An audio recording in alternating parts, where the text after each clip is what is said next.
ආයුබෝවන් සියලු දෙනාට අපිට තව තියෙනවා මේ සතිය 2020 ප්‍රශ්න දෙකක් සාකච්ඡා කරන්න. මම මේ දෙක සාකච්ඡා කරලා අපේ වැඩ කොටස සතියට අදාළ වැඩ කොටස ඉවර කරන්න ලෑස්ති වෙන්න. මොකද අපිට දැන් තියෙනවා 2011 ප්‍රශ්න පත්‍රයේ මේ සතිය වැඩ කොටස පටන් ගන්න. ඒ කියන්නේ මම මේ වීඩියෝ කරන සතිය අපිට තියෙන්නේ දැන් 2011 ප්‍රශ්න පත්‍රය අවසන් කරන්න. ඒ නිසා 2020 සම්පූර්ණයෙන් ඉවර කරලා.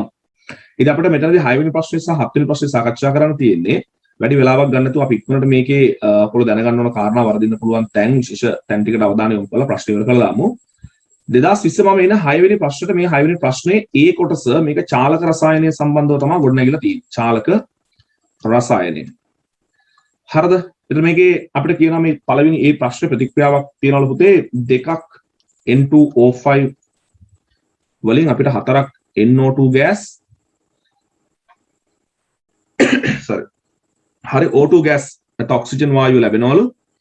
අපි අහන පළවෙනි ප්‍රශ්නේදී මේ ප්‍රතික්‍රියා ශීඝ්‍රතාවය සඳහා මේ තුන්දෙනා ඇසුරෙම ප්‍රකාශනයක් ලියන්න කියලා. ඔයගොල්ලන්ට මතක ඇති මීට කලින් මම විශේෂයෙන්ම පැහැදිලි කරා මේ එක එක්කෙනා ඇසුරෙන් ඒ කියන්නේ N2O5 වැයවීම නැත්නම් N2O5 අනුබද්ධය නැත්නම් N2O5 ට සාපේක්ෂව NO2 අනුබද්ධයෙන් NO2 ට සාපේක්ෂව NO2 සෑදීමේ O2 ට අනුබද්ධයෙන් O2 ට සාපේක්ෂව O2 සෑදීමේ ශීඝ්‍රතාවය. ඔය වගේ ඇහුවොත් යම් ප්‍රතික්‍රියකයක ඵලයක නම කියලා ඇහුවොත් ස්ටොයිකියෝමීටරයෙන් බෙදීමක් සිද්ධ කරන්නේ නැහැ. අපි කෙලින්ම සාන්ද්‍රණ වෙනස කාලෙන් බෙදනවා.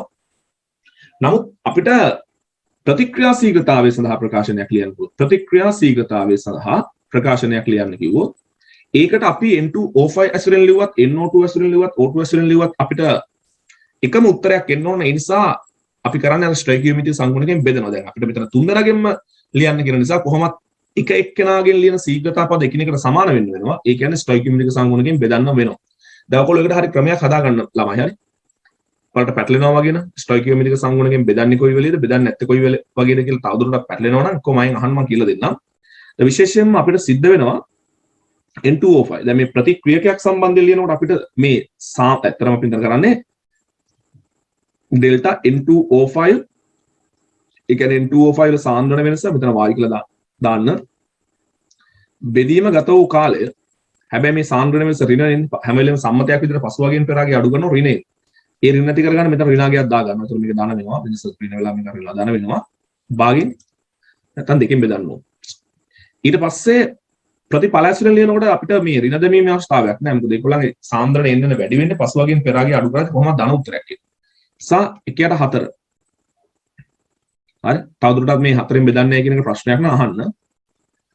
හරි. මේ විදිහට මේ කොටුව අරන සාන්ද්‍රණය කියන එක ලියන්න ගත වූ කාලය සමානයි. මෙතන භාගයයි මෙතන දෙකක් කොටු නේද ඉන්නේ? දෙකක් කොටු වෙන්නේ නැහැ නේ. right. දෙකක් කොටු වෙන්නේ නැහැ. දෙකක් N2O හරි. ඊට පස්සේ මෙතන ඩෙල්ටා ඔක්සිජන් වායු සාන්ද්‍රණය. අතරම ඔක්සිජන් වායු සාන්ද්‍රණය නෙමෙයි ඔක්සිජන් වායුවේ සාන්ද්‍රණය වෙනස බෙදීම ඒ සඳහා ගත වූ කාලය. ඔය දෙක ලියන්න පුළුවන්. ඊට පස්සේ මේගොල්ලෝ දෙවෙනි ප්‍රශ්නේ අපෙන් අහනවා මේ N2O5 වායුවේ ආරම්භක සාන්ද්‍රණය අපිට දීලා තියෙනවා. ඒ කියන්නේ T සමානයි බිඳුවේදී ආරම්භක සාන්ද්‍රණය 0.1යි මවුල ගන්න ඩෙසිමීටරය. ඊට පස්සේ මේගොල්ලෝ N2O5 වායුවේ අවසන් නෙමෙයි යම් කාලයකට පසුව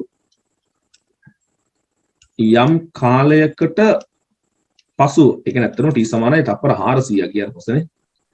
සාන්ද්‍රණය ඇත්තටම සාන්ද්‍රණය දීලා නැහැ නේ. සාන්ද්‍රණය දීලා නැහැ. ඒගොල්ලෝ කියන්නේ මේ තප්පර 400ක් යනකොට 140කින් අඩු වුණා කියලා. ළමයි පොඩ්ඩක් කල්පනා කරන්න. 100 සාන්ද්‍රණය තිබ්බනම් 40කින් අඩු වෙනවා කියලා කියන්නේ කීයටද බහින්නේ? 60ට බහිනවානේ. ඒ කියන්නේ 100 තිබ්බනම් තප්පර 400කදී 60යිනේ. ඔන්න ඔතනින් බලන්න පුළුවන් මේ. තප්පර 400කදී සාන්ද්‍රණයකට ඕනම් බලන්න පුළුවන් 100 තිබ්බොත් 60ට බහිනවා නම් 0.1 තිබ්බොත් කීයටද? 0.06යි මවුල ගන්න ඩෙසිමීටරට කියලා දාගන්න පුළුවන්. ඒ තමයි පසු සාන්ද්‍රණය. ඒ ගණනය කරලා පෙන්නන්න. දැන් ඊට පස්සේ අපෙන් අහන්නේ N2O5 වියෝජනීය වීමේ සාමාන්‍ය ශීඝ්‍රතාවය. N2O5 වායුව වියෝජනය වීමේ සාමාන්‍ය ශීඝ්‍රතාවය.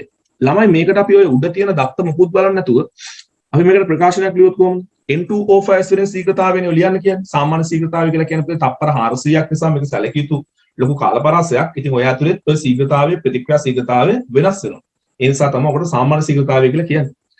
එතකොට දැන් මේ N2O5 වියෝජනය වීමේ සාමාන්‍ය ශීඝ්‍රතාවය කිව්වහම අපි ඔය උඩ කාරණා මුකුත් බලන්න නැතුව ප්‍රකාශන ලියන්නකොත් මේ ප්‍රතික්‍රියාව දිහා විතරක් බලලා අපිට එතකොට මේ N2O5 කියන නම තියෙන නිසා මේ දෙකේ ඉලක්කම වැදගත් නැත්තේ.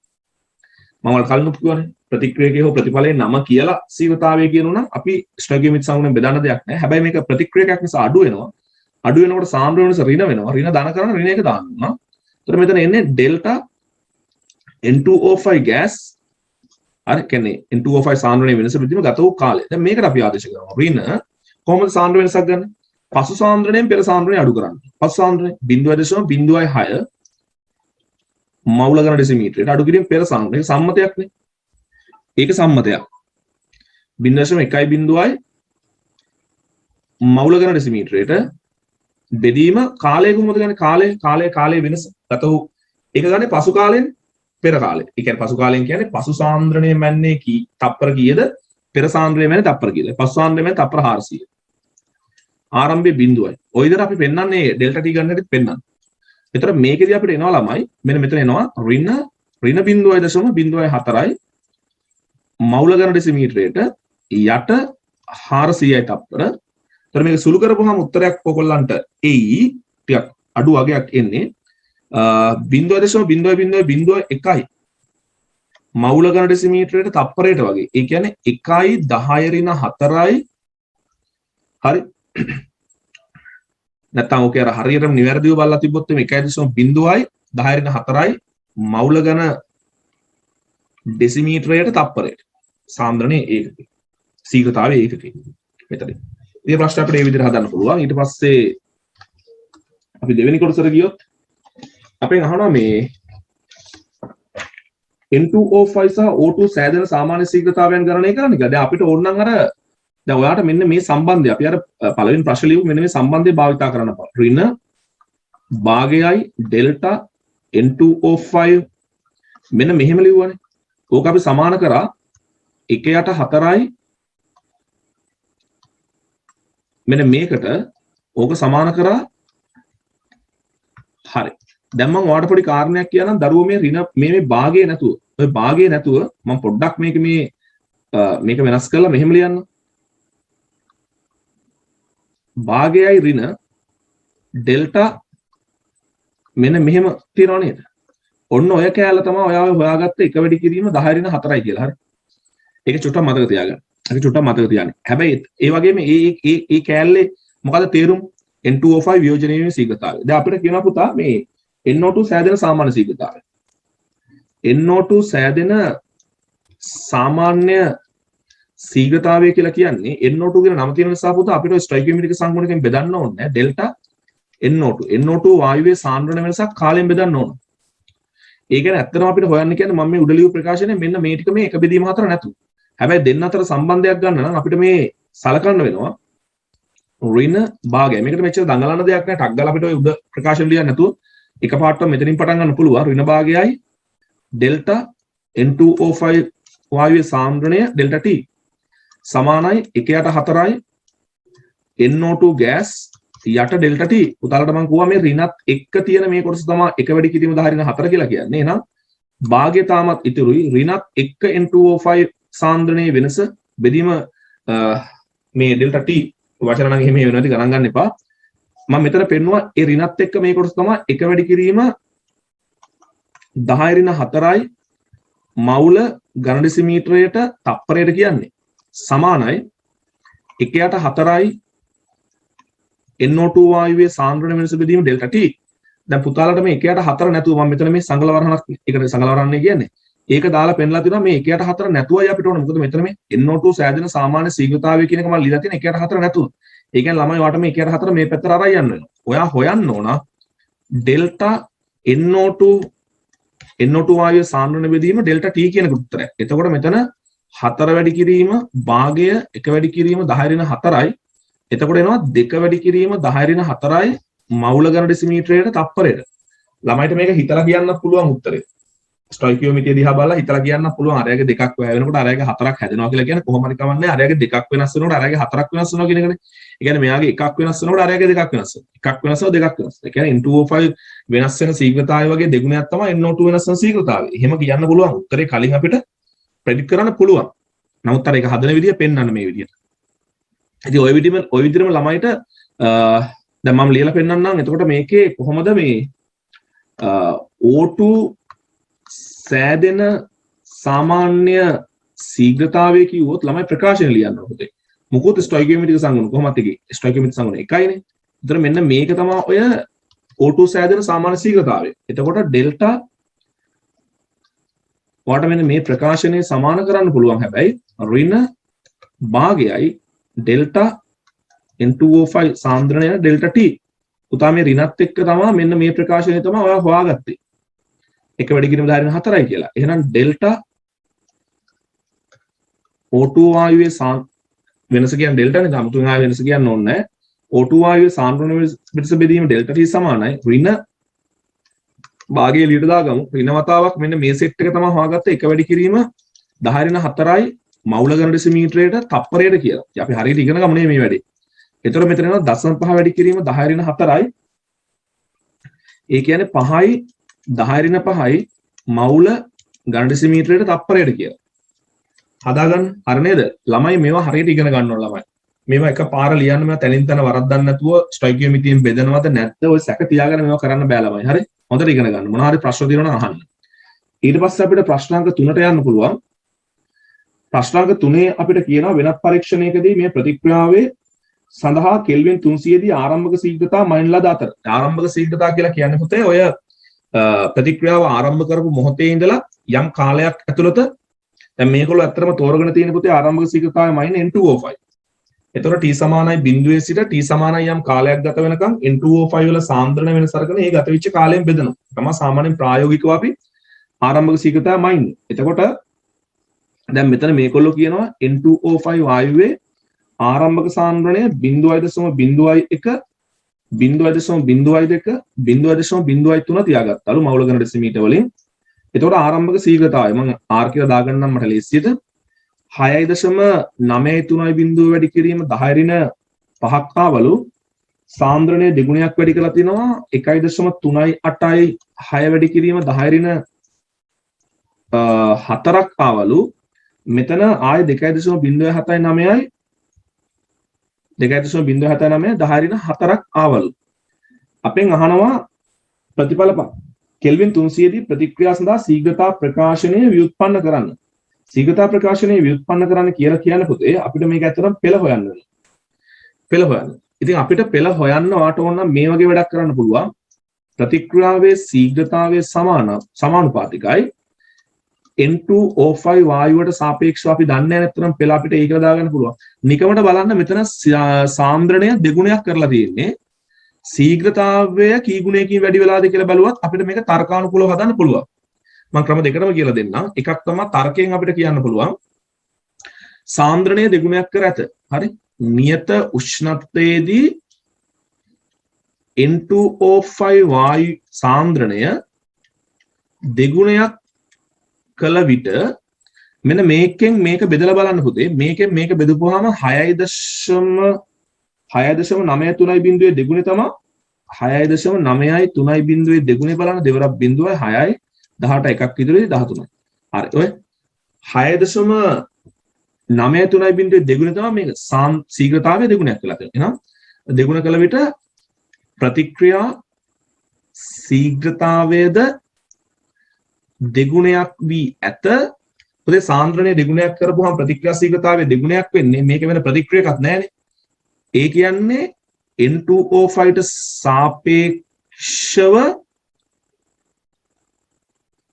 ප්‍රතික්‍රියාවේ පෙළ සමානයි එකක් වෙයි. එම නිසා ශීඝ්‍රතාවයේ සමානුපාතිකයි N2O5 වායුවේ සාන්ද්‍රණයේ පළවෙනි බලය. මෙතන පළවෙනි බලය. ඒතකොට තමයි පුතේ සාන්ද්‍රණය දෙගුණයක් කරපුවාම ශීඝ්‍රතාවයේ දෙගුණයක් වෙන්නේ.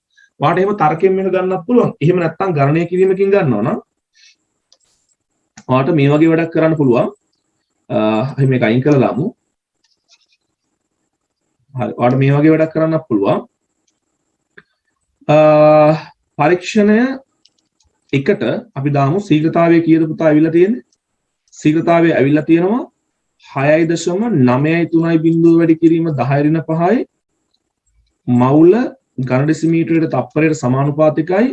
මෙයාගේ සාන්ද්‍රණය 0.01යි මවුල ඝන ඩෙසිමීටරයට ඒකේ A වන බලය සමීකරණ 1 කියලා ගමු. අපි පරීක්ෂණය 2 ප්‍රතික්‍රියාවේ ශීඝ්‍රතාවය 1.3866 වැඩි කිරීම 10 ඍණ 4යි මවුල ඝන ඩෙසිමීටරයට තප්පරයට සමානුපාතිකයි සාන්ද්‍රණය 0.2යි මවුල ඝන ඩෙසිමීටරයට තප්පරයට අපි ඒක සිම්පල් එහෙමනේ සමීකරණ 2 කියලා ගමු. පුතේ දෙකෙන් එක බෙදලා බලන්න. ඔයාට මේ සාන්ද්‍රණය මේක බෙදච්චාම 2යි මෙතන 2A කියලා A අනුව A සමානයි 1යි. දැන් අපිට මේකේ අවසාන උත්තරේ විදිහට ලියන්න වෙනවා පුතේ. ශීඝ්‍රතාවය සමානයි අපි K එකක් දාගමු. මේකවල ශීඝ්‍රතා නියතයක් මේකේ දීලා නැහැ නේද? හරි ශීඝ්‍රතා නියතයක් දීලා නැහැ නේ. හරි. අපි K අපිට ඕන නම් ශීඝ්‍රතාවය සමානුපාතිකයි N2O5 වායුවේ පළවෙනි බලය කියලා තියලා ඊට පස්සේ ශීඝ්‍රතාවය සමානයි සිම්පල් K ශීඝ්‍රතා නියතය දාලා N2O5 වායුවේ කොහොම දාලා අපි ඕනනම් මේක K දීලා නැහැ මම දැක්කේ නැහැ. දීලා තියෙනවා නම් ප්‍රශ්නයක් නැහැ. නැත්නම් අපි K ව අර්ථ දක්වලා දාමු. K යනු මෙම උෂ්ණත්වයේදී ප්‍රතික්‍රියාවේ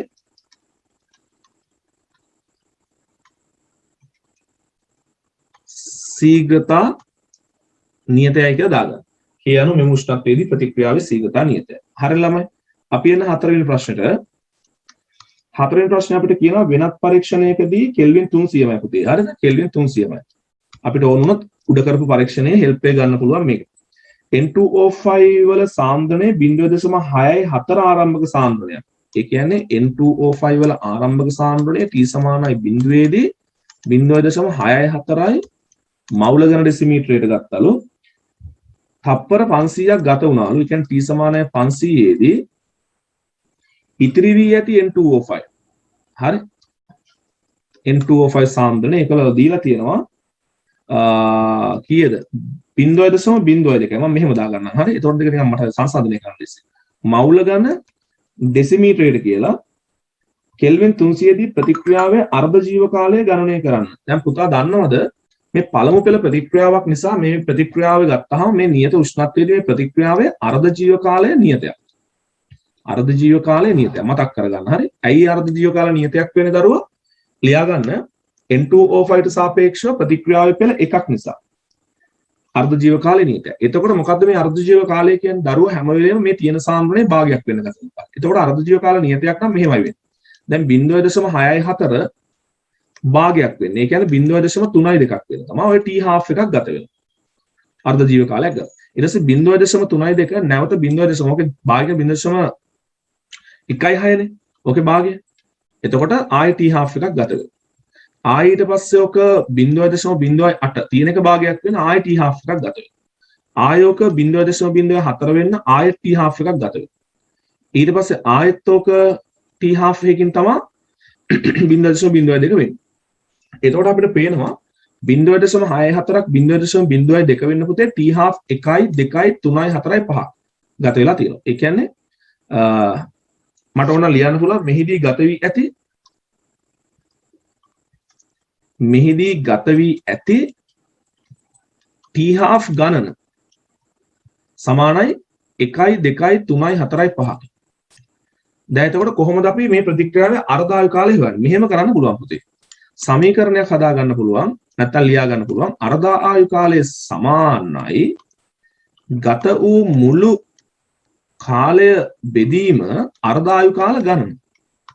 අර්ධ ආයු කාල ගණන.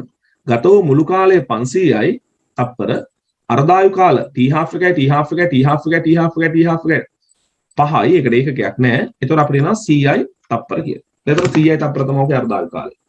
ඒ කියන්නේ හැම වෙලෙම භාගයක් වෙන ගතවන කාලය. ඕක හදන්න පුළුවන් තව විදිහක් තියෙනවා. අර්ධ ආයු කාලය ඔහොම හොයන්න නැතුව අර්ධ ආයු කාල ගාන හොයන්න තව ක්‍රමයක් තියෙනවා. මොකක්ද දන්නවද? මෙන්න මෙහෙම. අර්ධ ආයු කාල ගණන අර්ධ ආයු කාලය නෙමෙයි අර්ධ ආයු කාල ගණන.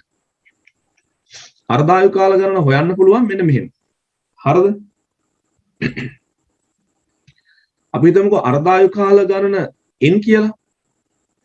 අර්ධ ආයු කාල ගණන n කියලා. අර්ධ ආයු කාල ගණන n නම් අපිට මෙන්න මෙහෙම ලියන්න පුළුවන්.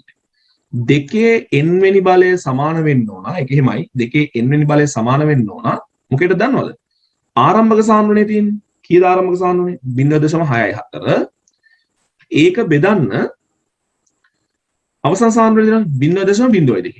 එතකොට දෙකේ n වන බලය මේ තේරුණාද කිව්වද? අර්ධායු කාල n ගණන් නම් පුතේ ඔයා දන්නවද? දෙකේ n වන බලය සමාන වෙනවා මෙන්න මේ 0.62 ආරම්භක සාන්ද්‍රණය 0.64 අවසන් සාන්ද්‍රණයෙන් බෙදපුවාම ඒ එන උත්තරේට. එහෙනම් දෙකේ n වන බලය සමානයි. මේක 64 බෙදීම 2 32යි. එහෙනම් දෙකේ n වන බලය 2යි නෙමෙයි දෙකේ n වන බලය සමානයි. අපිට ලියන්න පුළුවන් මේකත් ඕන දෙකේ 5 වන බලය කියලා. 32 ලියන්න පුළුවන්. එහෙනම් n සමානයි 5යි. අන්න එහෙමත් අර්ධායු කාල ගන්නවා. හැබැයි අර්ධායු කාල ගන්න හොයාගත්තට පස්සේ ඔයාලට මේ සමීකරණය කොහොමද භාවිතා කරන්න වෙන්නේ? එහෙනම් පුතේ මම ඔයාලට කියලා දුන්නා අර්ධායු කාල ගන්න හොයන ක්‍රම දෙකක්. එකක් තමයි මේ විදිහට තියෙන සාන්ද්‍රණය දෙකෙන් බෙදාගෙන අවසන් සාන්ද්‍රණය හම්බ වෙනකන් යන්නේ. එතකොට දෙකෙන් බෙදපු වාර ගන්න තියෙනවනේ. මේ දෙකෙන් බෙදපු වාර ගන්න 1යි 2යි 3යි 4යි 5යි. මේ දෙකෙන් බෙදපු වාර ගන්න තමයි අර්ධායු කාල ගන්න වෙන්නේ. ඊට සමීකරණයට දානවා අර්ධායු කාලය සමානයි ගතව මුල් කාලයේ බෙදීම අර්ධායු කාල ගන්න. ඒකෙන් වට අර්ධායු කාලය හොයාගන්න පුළුවන්. එහෙම නැත්නම් අර්ධායු කාල ගන්න. මෙතනත් අර්ධායු කාලය නෙමෙයි හිව්වේ. අර්ධායු කාල ගන්න හොයාගන්න පුළුවන් ක්‍රමයක් තමයි.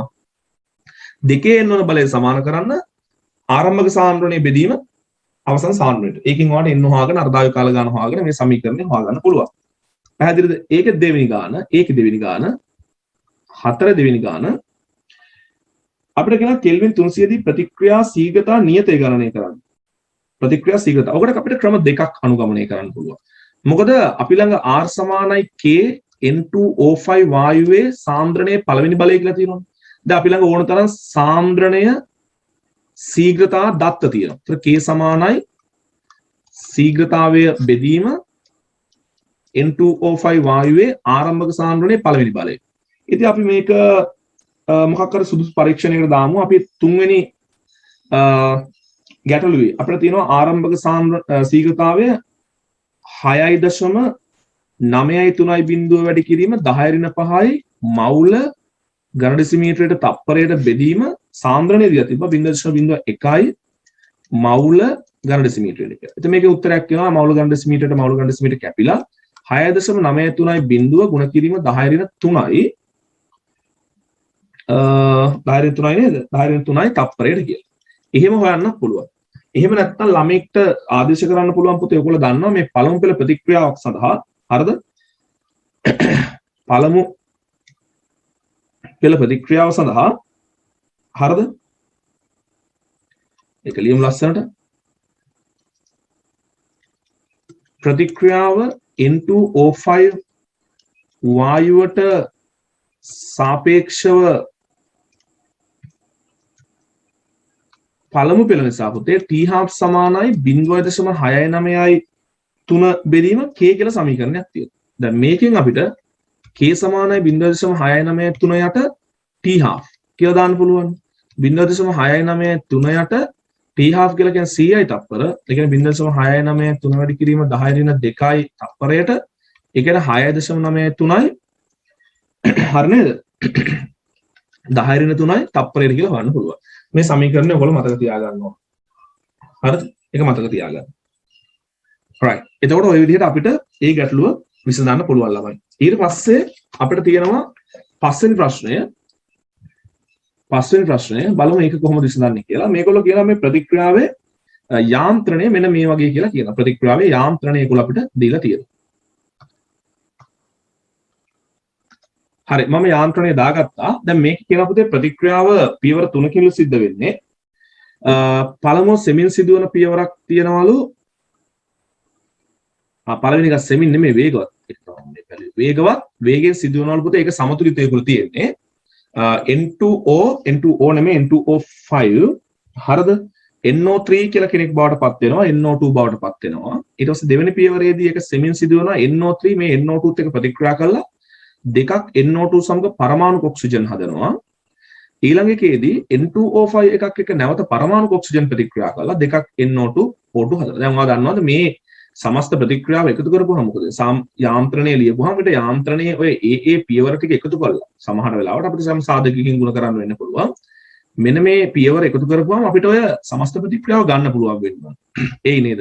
N2O5 ට N2O5 දෙකයි N2O5 NO3 ට NO3 කැපෙනවා පරමාණු ඔක්සිජන් කැපෙනවා.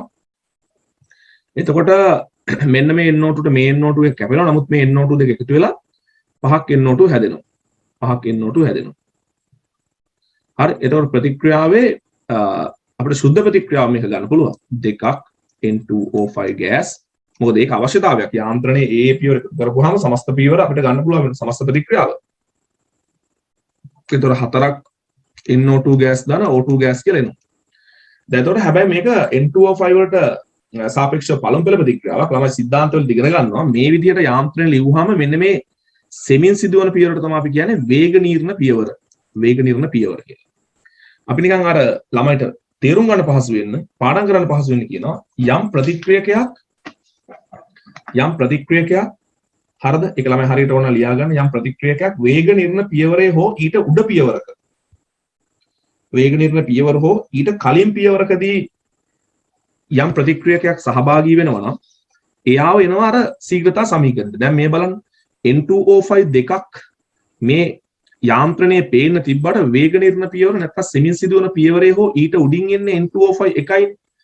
එතකොට එතනින්ම ඔය හොඳට මේ වැඩේ දන්න ළමයි දන්නවා මේ සිද්ධිය දන්න ළමයි දන්නවා N2O5 ට සාපේක්ෂව පළමු පෙළ කියලා. හරි ඒක පැත්තකින් තියන්න.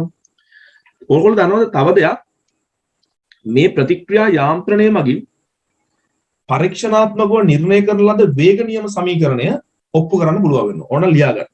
ප්‍රතික්‍රියාවක යාන්ත්‍රණය මගින් පරීක්ෂණාත්මකව ඔප්පු කරන ලද ප්‍රතික්‍රියාවක යාන්ත්‍රණය මගින් පරීක්ෂණාත්මකව ඔප්පු කරන ලද වේග නියමය ලබාගත හැකි වී. ඒ කියන්නේ පුරවකථනය කරන ලබා ගන්න අපිට පුළුවන්. ඒ කියන්නේ දැන් අපි ඇත්තරම මේ වෙද්දී R සමානයි K ශීඝ්‍රතාවය සමානයි K N2O5 ට සාපේක්ෂව පළමු පෙළ කියලා පරීක්ෂණාත්මකව අර පරීක්ෂණාත්මක දත් වලින් අපි හොයාගෙන ඉවරයිනේ මේකේ N2O5 ට සාපේක්ෂව පළමු පෙළ කියලා. ඔයාට මෙන්න මේ යාන්ත්‍රණනුත් පුළුවන් වෙන්න ඕන ලෝක තෘප්ත කරන්න. ඇත්තට මේගොල්ලෝ ඒක තමයි මේ අහන්නේ. දරුවෝ ඔයගොල්ලෝ දන්නවද මේ වගේ යාන්ත්‍රණයක් ලියපුවාම මේ සෙමින් සිදුවන පියවරට උඩින් තියෙන ඒවා වේගවත් පියවරවල් සක්‍රීය ශක්තිය අඩු වෙනවා යටින් තියෙන ඒවාත් වේගවත් වෙන්න පුළුවන්. නමුත් අපි සෙමින් සිදුවන පියවරට පස්සේ සිදුවන ඒවා යටින් කියලා අදහස් කරන පස්සේ සිදුවන ඒවා ඔව්වා මේ වැඩේට ගණන් ගන්න නැහැ. දැන් මේ අපි කරන්න යන වැඩේට ගණන් ගන්න නැහැ. අපිට වැදගත් වෙන සෙමින් සිදුවන පියවර සහ ඊට උඩින් තියෙන ඒවා. දැන් මේ සෙමින් සිදුවන පියවර සහ ඊට උඩින් තියෙන ඒවා ගත්තාම මතක තියාගන්න පුතා මේ උඩින් තියෙන ඒවා අපි වේගවත් කියනවා. ඒ වගේම වේගවත් සමතුලිතයක තියෙනවා කියලා අපි කියනවා. දැන් මම ඔක තියරි ක්ලාස් එකේදී පැහැදිලි කරනවා කොහොමද මේක සමතුලිතයකට එළඹෙන්නේ කියලා. දැන් ඒක පැහැදිලි කරන්න යන්නේ නැහැ. නමුත් ඕගොල්ලෝ මතක තියාගන්න. ඒගොල්ලෝ දුන්නේ නැතත් අපිට ගන්න පුළුවන් සෙමින් සිදුවන පියවරට කලින් සිදුවන පියවරවල් වේගවත් සමතුලිතයක තියෙන්නේ කියලා. ඒ නිසා ඔය පියවර එක සඳහා හරිද? සමතුලිතතා නියතයක් අපිට කතා කරන්න පුළුවන්. නැත්නම් සමතුලිතතා නියතයක් දාලා ඒ සඳහා ප්‍රකාශනයක් ලියන්න පුළුවන්. එක පියවර සඳහා සමතුලිතතා නියතය K equilibrium නම් මට බැයිද මෙහෙම එකක් ලියන්න? K සමානව K equilibrium ඕනේ කැපිටල් K දාගන්න. කොහොමද ලියන්නේ? NO3 වායුවේ සාන්ද්‍රණය ගුණ කිරීම NO2 වායුවේ සාන්ද්‍රණය අතරම ආසන්න සමතුලිතයක තියෙන්නේ. දැන් ඒක කතා කරන වෙලාවක් නෙමෙයි. හරි. N2O5 වායුවේ සාන්ද්‍රණය. කොහොම ලියන්න පුළුවන්? මෙතනදී ඔයා මෙන්න මෙහෙම වැඩක් කරන්න. ඔයා මෙතනදී මෙන්න මේ දැන් ඔයා දන්නවද මේ සමස්ත ප්‍රතික්‍රියාව තුළ පේන්නේ නැති මේ NO2 මේ NO3 ආදියට අපි මොකක් කියලාද කියන්නේ? ඕවට කියන අතරමැදි කියලා. අතරමැදි කියලා. මේ විදිහට සමතුලිතයක් විදිහට පවතින ප්‍රතික්‍රියාවක් සඳහා ඔයා ඒ K equilibrium එකක් ඉන්ට්‍රොඩියුස් කරගෙන සමහරට ඒගොල්ලෝ මේක KEQ කියලා දෙන්නත් පුළුවන්. දුන්න නැත්නම් මේ විදිහට ඔයා ඒක අර්ථ දක්වගෙන මේ වගේ ප්‍රකාශනය ලියලා ඔයා මෙතනදී ඒ අතරමැදි ටික උක්ත කරගන්න. ඔන්න ඔය විදිහට උක්ත කරගන්න. සමානයි K equilibrium වතාවක් N2O5 වායුවේ සාන්ද්‍රණය කියලා ඔහොම ලියා ගන්න. හරිද? ඊට පස්සේ මෙහෙම වැඩක් කරන්න. දැන් ඔය දෙවන පියවර තියෙනවනේ. පියවර දෙක සඳහා පුතේ අපි සමතුලිතයක් කතා කරන්නේ. අපි ඔකට කතා කරනවා ප්‍රතික්‍රියා ශීඝ්‍රතාව. හරි? ඒකේ අපි හිතමුකෝ ඒකේ ශීඝ්‍රතා නියතය අපි එකට ශීඝ්‍රතා නියතයක් කතා. ශීඝ්‍රතා නියතය K dash නම්. මොකද අපි එකට ශීඝ්‍රතා ප්‍රකාශන ලියන්නේ. ඒ ප්‍රතික්‍රියාවේ ශීඝ්‍රතාවය සමානයි K dash. දැන් ඒකේ ප්‍රතික්‍රියා වලින් ලියන්න ඕන.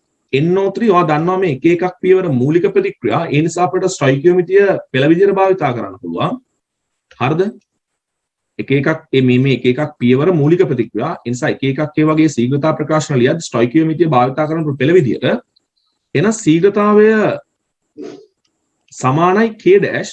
හැබැයි අපි මේ දෙන්න වෙනුවට උක්ත කරන්න පුළුවන් k equilibrium වතාවක් N2O5 වායුවේ සාන්ද්‍රණය. මේ දෙන්නම නියතයක්. එතකොට ශීඝ්‍රතාවය සමානයි k N2O5 වායුවේ සාන්ද්‍රණය කියලා ගන්න පුළුවන්. දැන් පුතේ වට ඕන පැත්තකින් ලියන්න පුළුවන් ඔය k dash වතාවක් k eq සමානයි k කියන්නේ ප්‍රතික්‍රියාවේ ශීඝ්‍රතා නියතය කියලා ලියා ගන්න එක අපි කලින් ලියලා තියෙනවා. ඒ වගේම දරුවෝ දැන් ඇත්තටම මේ ශීඝ්‍රතාවය කියලා අපි ලියලා තියෙන්නේ සමස්ත ප්‍රතික්‍රියාවේ ශීඝ්‍රතාවය නෙමෙයි වේග නිර්ණ පියවරේ ශීඝ්‍රතාවය. එහෙමනේ අපි මොකද මේක පටන් ගත්තේ වේග නිර්ණ පියවර. එතකොට දරුවෝ අපිට මෙන්න මේ ඔප්පු කිරීමේදී අපිට සලකන්න පුළුවන් වේග නිර්ණ පියවරේ ශීඝ්‍රතාවය සමස්ත ප්‍රතික්‍රියාවේ ශීඝ්‍රතාවය ලෙස සැලකිය හැකියි. ඕනනම් ඒකත් ලියන්න. හරිද? ඒකත් ලියන්න. දැන් අපි මේ ශීඝ්‍රතාවය කියලා ප්‍රකාශනය ලියුවේ වේග නිර්ණ පියවරට. ඒ කියන්නේ වේග නිර්ණ පියවරේ ශීඝ්‍රතාවය සඳහා ප්‍රකාශනය ලියුවේ ශීඝ්‍රතාවය සමානයි k dash කියලා පටන් ගත්තේ සෙමින් සිදුවන පියවරටනේ. නමුත් දැන් ඔයක දැන් මෙතන තියෙන්නේ පුතේ මෙතන මේ තියෙන්නේ මේ ප්‍රකාශනය ලියද්දී අපි උඩ කතා කරේ ප්‍රතික්‍රියාව ශීඝ්‍රතාවය කියලා එකක්. එතකොට ඔය ඇත්තරම මේ වේග නිර්ණ පියවරේ ශීඝ්‍රතාවය කියන එක අපිට ප්‍රතික්‍රියාවේ ශීඝ්‍රතාවය කියලා ගන්න පුළුවන්. සමස්ත ප්‍රතික්‍රියාවේ ශීඝ්‍රතාවය කියලා ගන්න පුළුවන්. ළමෙත් එකකින් ප්‍රශ්නයක් නැත්නම් ඒක වැඩි හිතන්න යන්න එපා. ඔය විදිහට ඔප්පු කිරීම පුරුදු වෙන්න. ඕක 2011 මට මතක විදිහට 2011 10 වගේ අවුරුද්දකට අහලා තියෙනවා. ඒ කියන්නේ මේක මේ දැන් ජනප්‍රියයි ඔක. ඔය යාන්ත්‍රණය දීලා ඒකෙන් ශීඝ්‍රතා සමීකරණය ව්‍යුත්පන්න කරන්න කියන එක ජනප්‍රිය ප්‍රශ්නයක්. ඒ නිසා ළමයෙක් ලෝක පුළුවන් වෙනවා. ඊට පස්සේ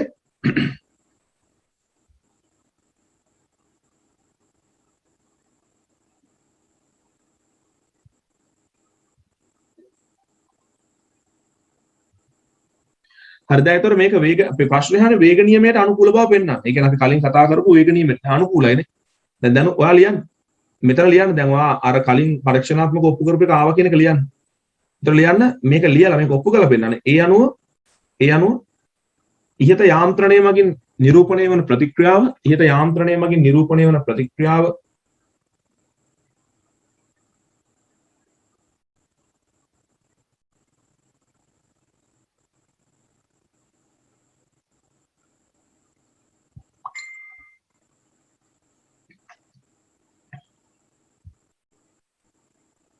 ඉහත යාන්ත්‍රණය මගින් ප්‍රතික්‍රියාව සඳහා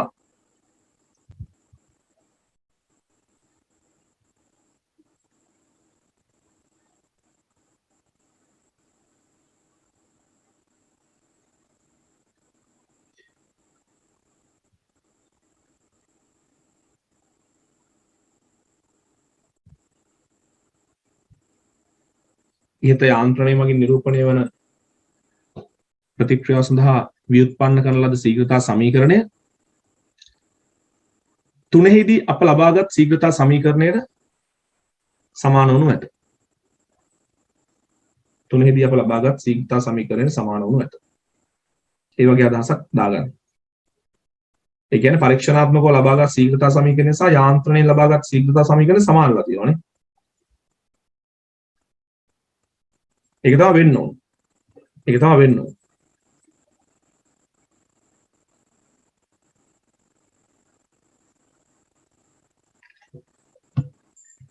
හරි මාර කියවනේ වගන්තිය ලියාගන්න කියලා. පරීක්ෂණාත්මකව ඔප්පු කරන ශීඝ්‍රතා සමීකරණයේ මේ යාන්ත්‍රණය නිවැරදි නම් හැබැයි මෙහෙමයි තව කාරණයක් නෑ ඕනේ. නැත්නම් මම කියන්න යාන්ත්‍රණය අනිවාර්යෙන් මෙහෙමයි.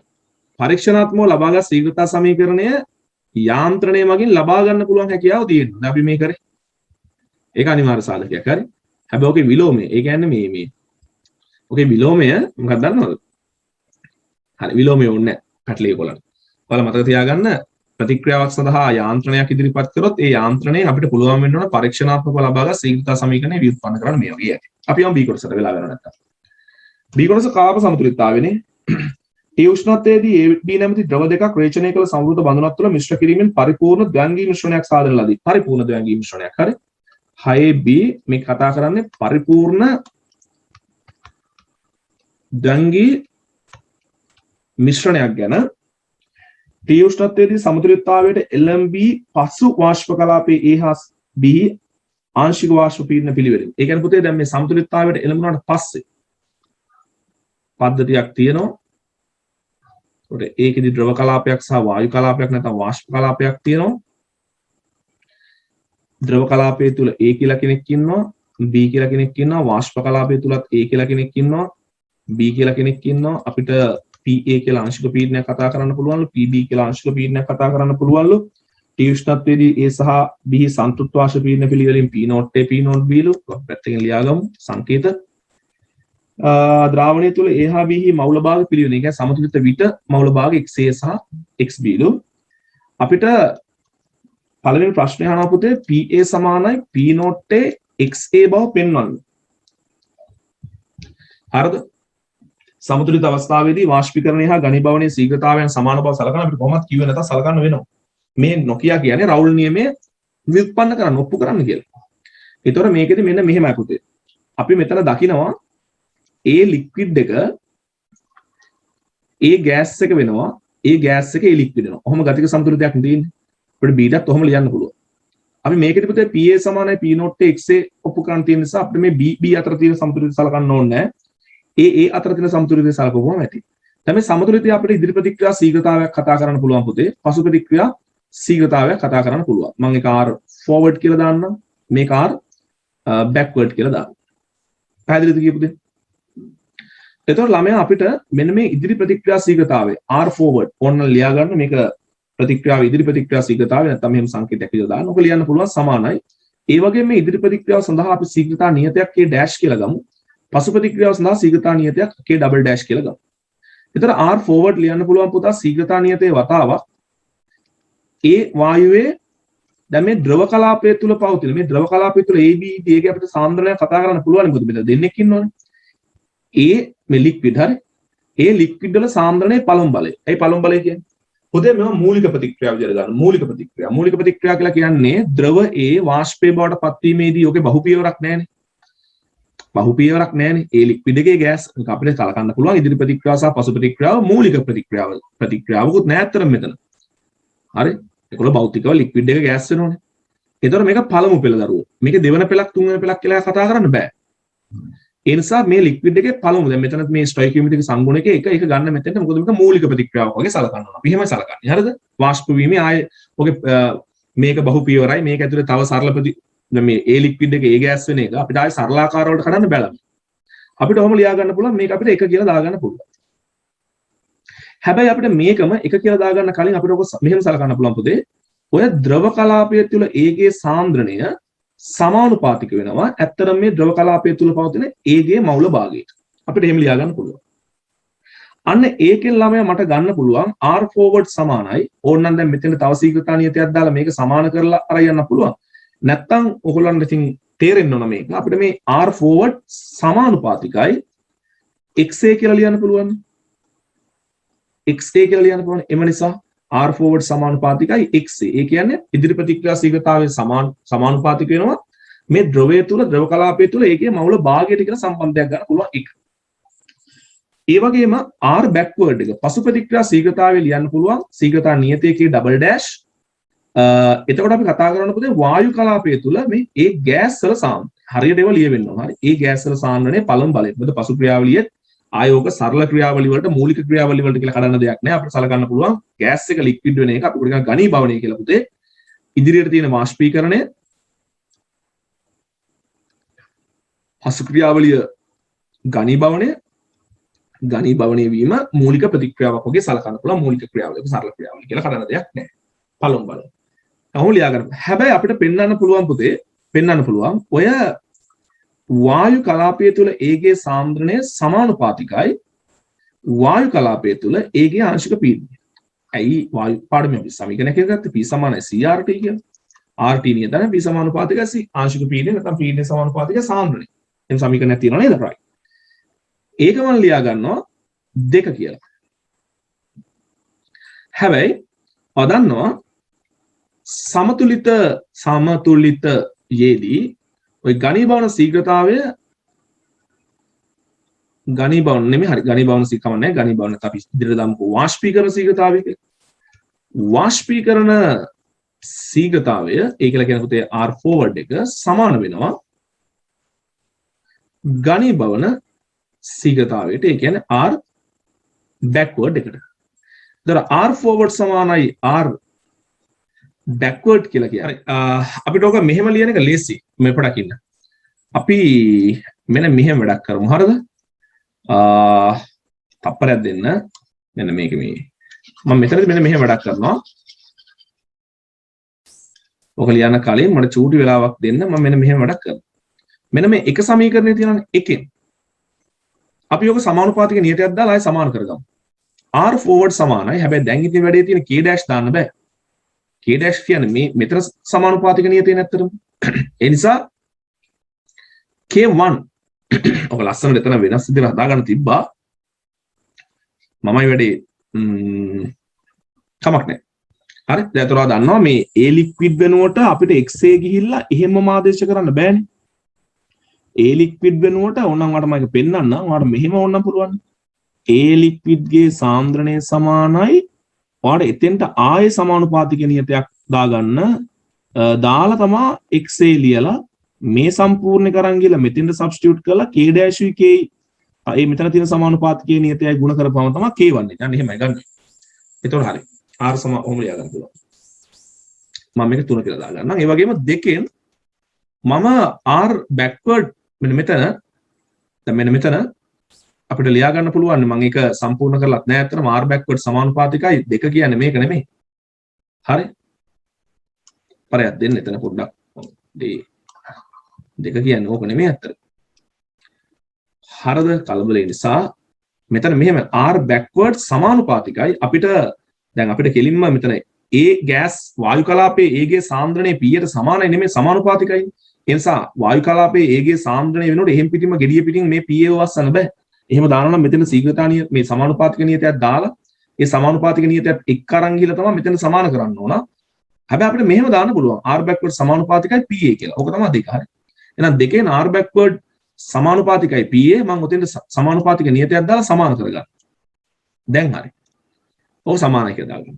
මේ මොනවා හරි ගැටලුවක් තිබ්බොත් මම ඔයගොල්ලෝ මම අහන්න. දැන් අපිට පුළුවන් සමතුලිත විට R forward එක සමානයි R backward එක. ඒ කියන්නේ K1 XA සමානයි K2 PA. right? මේකේ මට ලියන්න පුළුවන් PA සමානයි අර මම PA උක්ත කරගන්නවා K1 යට K2 වතාවක් XA කියලා. හරිද? ඔයා දන්නවද මෙන්න මේ XA ට යන්න පුළුවන් උපරිමගේ එකයි. හරිද? XA ට යන්න පුළුවන් උපරිමගේ එකයි. XA සමානයි 1 විට හරිද? XA සමානයි යන්න පුළුවන් උපරිමගේ එකයිනේ. XA සමානයි 1 විට මොකද වෙන්නේ? PA සමානයි K1 බෙදීම K2 වෙනවා.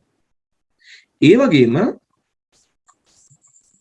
XA සමානයි 1යි කියලා කියන්නේ පුතේ A විතරක් ඉන්නවා කියන එකනේ. XA සමානයි 1යි කියලා කියන්නේ A විතරක් ඉන්නවා කියන එක. A විතරක් ඉන්නකොට ඇත්තටම PA සමාන වෙන්නේ ඒ කියන්නේ වාෂ්ප කලාපයේ පීඩනය කියලා කියන සංතෘප්ත වාෂ්ප පීඩනයට. මෙන්න මෙතන ළමයි ටිකක් තේරුම් ගන්න කම්මැලි වෙනවා. නමුත් ඒක එහෙම ගන්න. XA සමානයි 1 විට කියලා කියන්නේ සංසුද්ධ A කියන එක. සංසුද්ධ A නම් ඒ වෙලාවේ වාෂ්ප කලාපයේ පීඩනය කියලා කියන්නේ සංතෘප්ත වාෂ්ප පීඩනය. හැබැයි මේ සමීකරණයට අනුව XA 1යි කියලා කියන්නේ PA සමානයි KA යට K2. K1 යට K2. එම නිසා අපිට කියන්න පුළුවන් K1 යට K2 සමානයි P not A. එම නිසා අපිට ලියන්න පුළුවන් PA සමානයි K1 යට මෙන්න මේක K1 යට K2 වෙනුවට P not A දාලා XA දානවා. ඔන්න ඔහොම ගන්න පුළුවන්. ඒක හොඳ. එහෙම අවුලක් නැහැ නේද? පොඩ්ඩක් කල්පනා කරන්න මොනවා හරි ප්‍රශ්නයක් තිබ්බොත් මට WhatsApp message එකක් දාලා අහන්න සර් මෙන්න මෙතන තේරුනේ නැහැ මම කියන්නම් ඊට පස්සේ මේ මොකක්ද එතන උනේ කියලා. හරි. මේක පොඩ්ඩක් හැබැයි මතක තියාගන්න ඕන ළමයි මේක තෘප්ත මේ තෘප්ත කරන හැටි මේක ලියන හැටි ඔප්පු කරන හැටි හරි. හරි ඊට පස්සේ දෙවෙනි එකට යන්න. ඔය ඇති. දෙවෙනි එකට යන්න. 6B වල 6B වල 2. හරි. කෙල්වින් 300 දී ඉහත පද්ධතියේ මුළු පීඩනය P total එක 5.0 වැඩි කිරීම 10.4යි පැස්කල් කියනවා.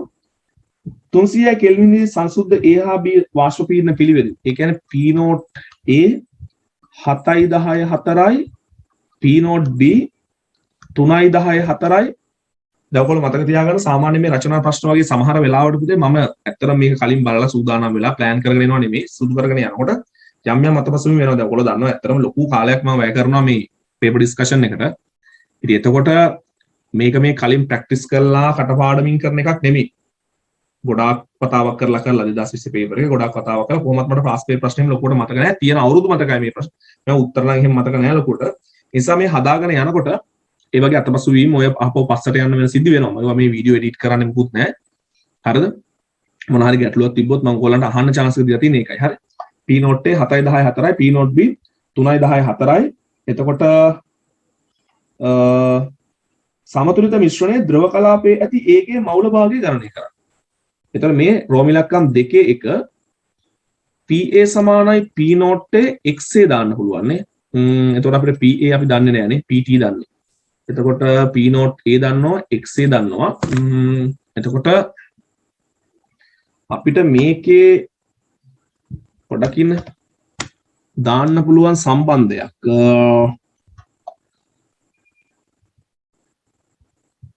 හදා ගන්න වෙනවා කල්පනා කරලා. හැබැයි මේක අපිට මුළු පීඩනයේ දත්තයක් විදිහට දීලා තියෙනවා. පොඩ්ඩක් මෙන්න මෙහෙම බලන්න. PT සමානයි PA ධන PB. PT සමානයි PA ලියන්න පුළුවන් P note A XA ධන P note B XB කියලා. PT තියෙනවා P note A තියෙනවා P note B තියෙනවා. අපෙන් අහන්නේ XA. හැබැයි මෙන්න මේ XB එක්කෙනෙක් මැද්දට පැනලා. ඒ නිසා අපි ඔක වෙනස් කරගමු. PT සමානයි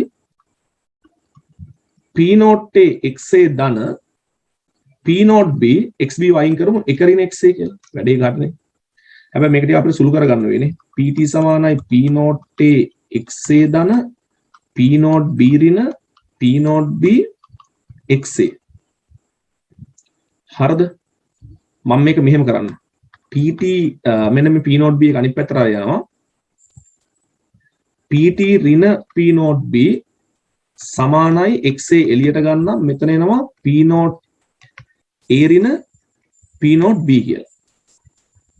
එතකොට XA සමානයි PT ඍණ P note B ඉර යට P note A ඍණ P note B කියලා. හරි. ඒ වගේ එකක් අපිට ගන්න පුළුවන් නේ. මේකට ආදේශ කරමු P total 5 වැඩි කිරීම මැට්‍රික් එකක් බහලා 5 වැඩි කිරීම 10 4 අඩු කිරීම P note B කියලා කියන්නේ 3 වැඩි කිරීම 10 4 බෙදීම P note A කියලා කියන්නේ 7 වැඩි කිරීම 10 4 අඩු කිරීම P note B කියලා කියන්නේ 3 වැඩි කිරීම 10 4 5න් 3ක් ගියාම 2යි 10යි 4යි 7න් 3ක් ගියාම 5යි 10යි 4යි 2 බෙදීම 5යි උත්තරේ 2 බෙදීම 5යි 2 බෙදීම 5යි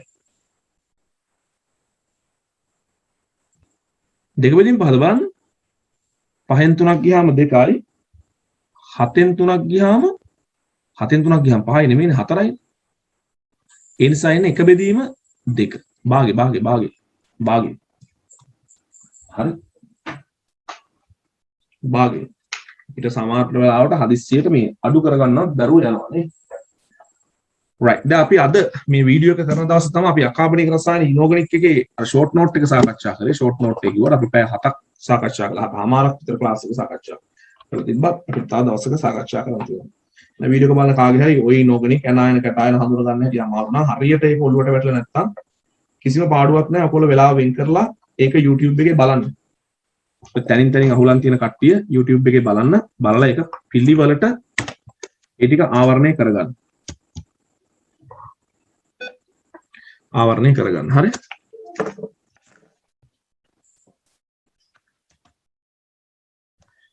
හරි ඊට පස්සේ අපි යමු ඊළඟ ප්‍රශ්නෙට ඒකේ රෝම ඉලක්කම් 2 සමතුලිත මිශ්‍රණයේ ඒහි වාෂ්ප පීඩනය ගණනය කරන්න. ඒ කියන්නේ PA ආංශික පීඩනය ගණනය කරන්න කියලා කියනවා. එතකොට 6 B වල 2 PA සමානයි P note A XA කියන සම්බන්ධය දාන්න පුළුවන්. P note A ඒගොල්ලෝ අපිට දීලා තිබ්බා 7යි 10යි 4යි පැස්කල් වැඩි කිරීම XA අපි හොයාගත්ත භාගයයි කියලා. ඒ කියන්නේ 3.5 වැඩි කිරීම 10යි 4යි පැස්කල් කියලා. පැහැදිලි නේද? හරි. එහෙනම් මේ ප්‍රශ්නේ ඉවරයි. ඊට පස්සේ අපි යනවා 7 වෙනි ප්‍රශ්නෙට. 7 වෙනි ප්‍රශ්නේ පළවෙනි කොටස පුතේ ඒ කියන්නේ මේකේ තියෙන අකාබනික රසායන සහ ෆිසිකල් භෞතික රසායනය විද්‍යුත් රසායනය සම්බන්ධයෙන් තමයි මේ ප්‍රශ්න ගොඩනැගිලා තියෙන්නේ. එතකොට 7 ඒවල එක විද්‍යුත් විච්ඡේදනය හා ගැල්වානී කෝෂවල ගුණ සංසන්දනය කිරීම සඳහා පහත වගුව පිටපත් කර දී ඇති පද යොදා සම්පූර්ණ කරන්න. පද ඇනෝඩය කැතෝඩය ධන ඍණ සංසිද්ධ නොවන තමයි අපිට භාවිතා කරන්න වෙන්නේ. අපි පොඩි සංසන්දනයක් කරගමු. ළමයිට පුළුවන් වෙන්න ඕන. විද්‍යුත් විච්ඡේදනය සහ ගැල්වානී කෝෂ ගත්තාම අපි ගැල්වානී කෝෂයක් ගත්තාම ළමයි දන්නවා සාමාන්‍යයෙන් ගැල්වානී කෝෂයක් ගත්තාම අපිට ඩැනියල් කෝෂය මතක් වෙනවා මේ වගේ අපිට කෝ අපේ ඉරේසර් කෙන්නෙත් නැහැ නේ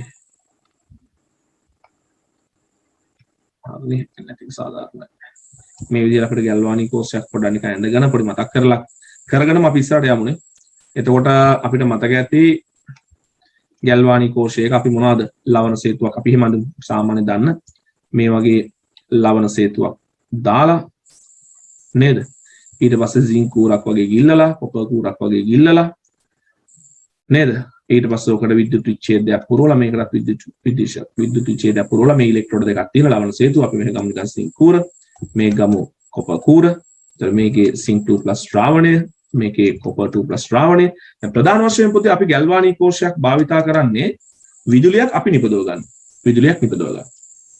හරි විදුලියක් නිපදව ගැනීමට මේක එතන ප්‍රධානම කාරණේ තමයි පුතේ මේ කෝෂයේ සංසිද්ධ ප්‍රතික්‍රියාවක් සිද්ධ වෙන්න ඕන සංසිද්ධ ප්‍රතික්‍රියාවක් ඒ කියන්නේ අපි බලකිරීමක් කරන්නේ සංසිද්ධ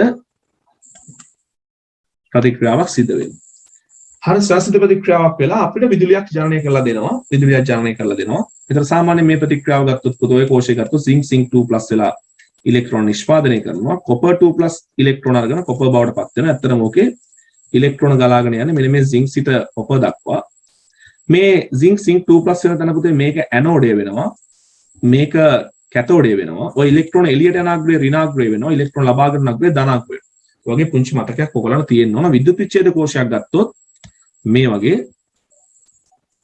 විද්‍යුත් විච්ඡේද කෝෂයක් ගත්තොත් වාට මෙන්න මේ වගේ මතකයක් තියෙන්න ඕන මේ වගේ මතකයක් තියෙන්න ඕන වාට කොයි වගේ මතකයක්ද වා ගන්න මේ වගේ ග්‍රැෆයිට් කූරු දෙකක් දාලා නැත්නම් ප්ලැටිනම් කූරු දෙකක් දාලා නේද අපි නිකන් ලේසි එකක් ගමුකෝ මතක තියාගන්න ලේසි ද්‍රව සෝඩියම් ක්ලෝරයිඩ් NaCl ලික්විඩ් එක විද්‍යුත් විච්ඡේදනය මේ වගේ බැටරියක් අරගෙන මේ විදිහට අපි සම්බන්ධ කරනවා මේ ධනාග්‍රය මේ ඍණාග්‍රය දරුවෝ දන්නවා මේ බැටරිය ඍණාග්‍රයෙන් තමයි ඉලෙක්ට්‍රෝන එන්නේ බැටරිය ධනාග්‍රය පැත්තට ඉලෙක්ට්‍රෝන යනවා. එතකොට මේක ඍණ ආරෝපිත වෙනවා. මේක ධන ආරෝපිත වෙනවා බැටරිය එකට සම්බන්ධ කරලා ඍණ. එතකොට මෙතන තමයි පුතේ ඉලෙක්ට්‍රෝන ගන්න ප්‍රතික්‍රියාව. ඒ කියන්නේ සාමාන්‍යයෙන් මෙතන හැටියට නම් සෝඩියම් ප්ලස් මේකේ තියෙන සෝඩියම් ප්ලස් අයන සහ Cl මයිනස් සෝඩියම් ප්ලස් ඉලෙක්ට්‍රෝන අරගෙන සෝඩියම් වෙන්නේ. මේ ඉලෙක්ට්‍රෝන ගන්න ප්‍රතික්‍රියාව ඔක්සිහරණය. ඔක්සිහරණය ගහට පොත් වගේ ඔක්සිහරණයත් එක්ක බැඳෙන ඊළඟ වචනේ තමයි කැතෝඩය. එතකොට මේකේ කැතෝඩය ඍණ ආරෝපිතයි. මේක නම් කැතෝඩය ධන ආරෝපිතයි.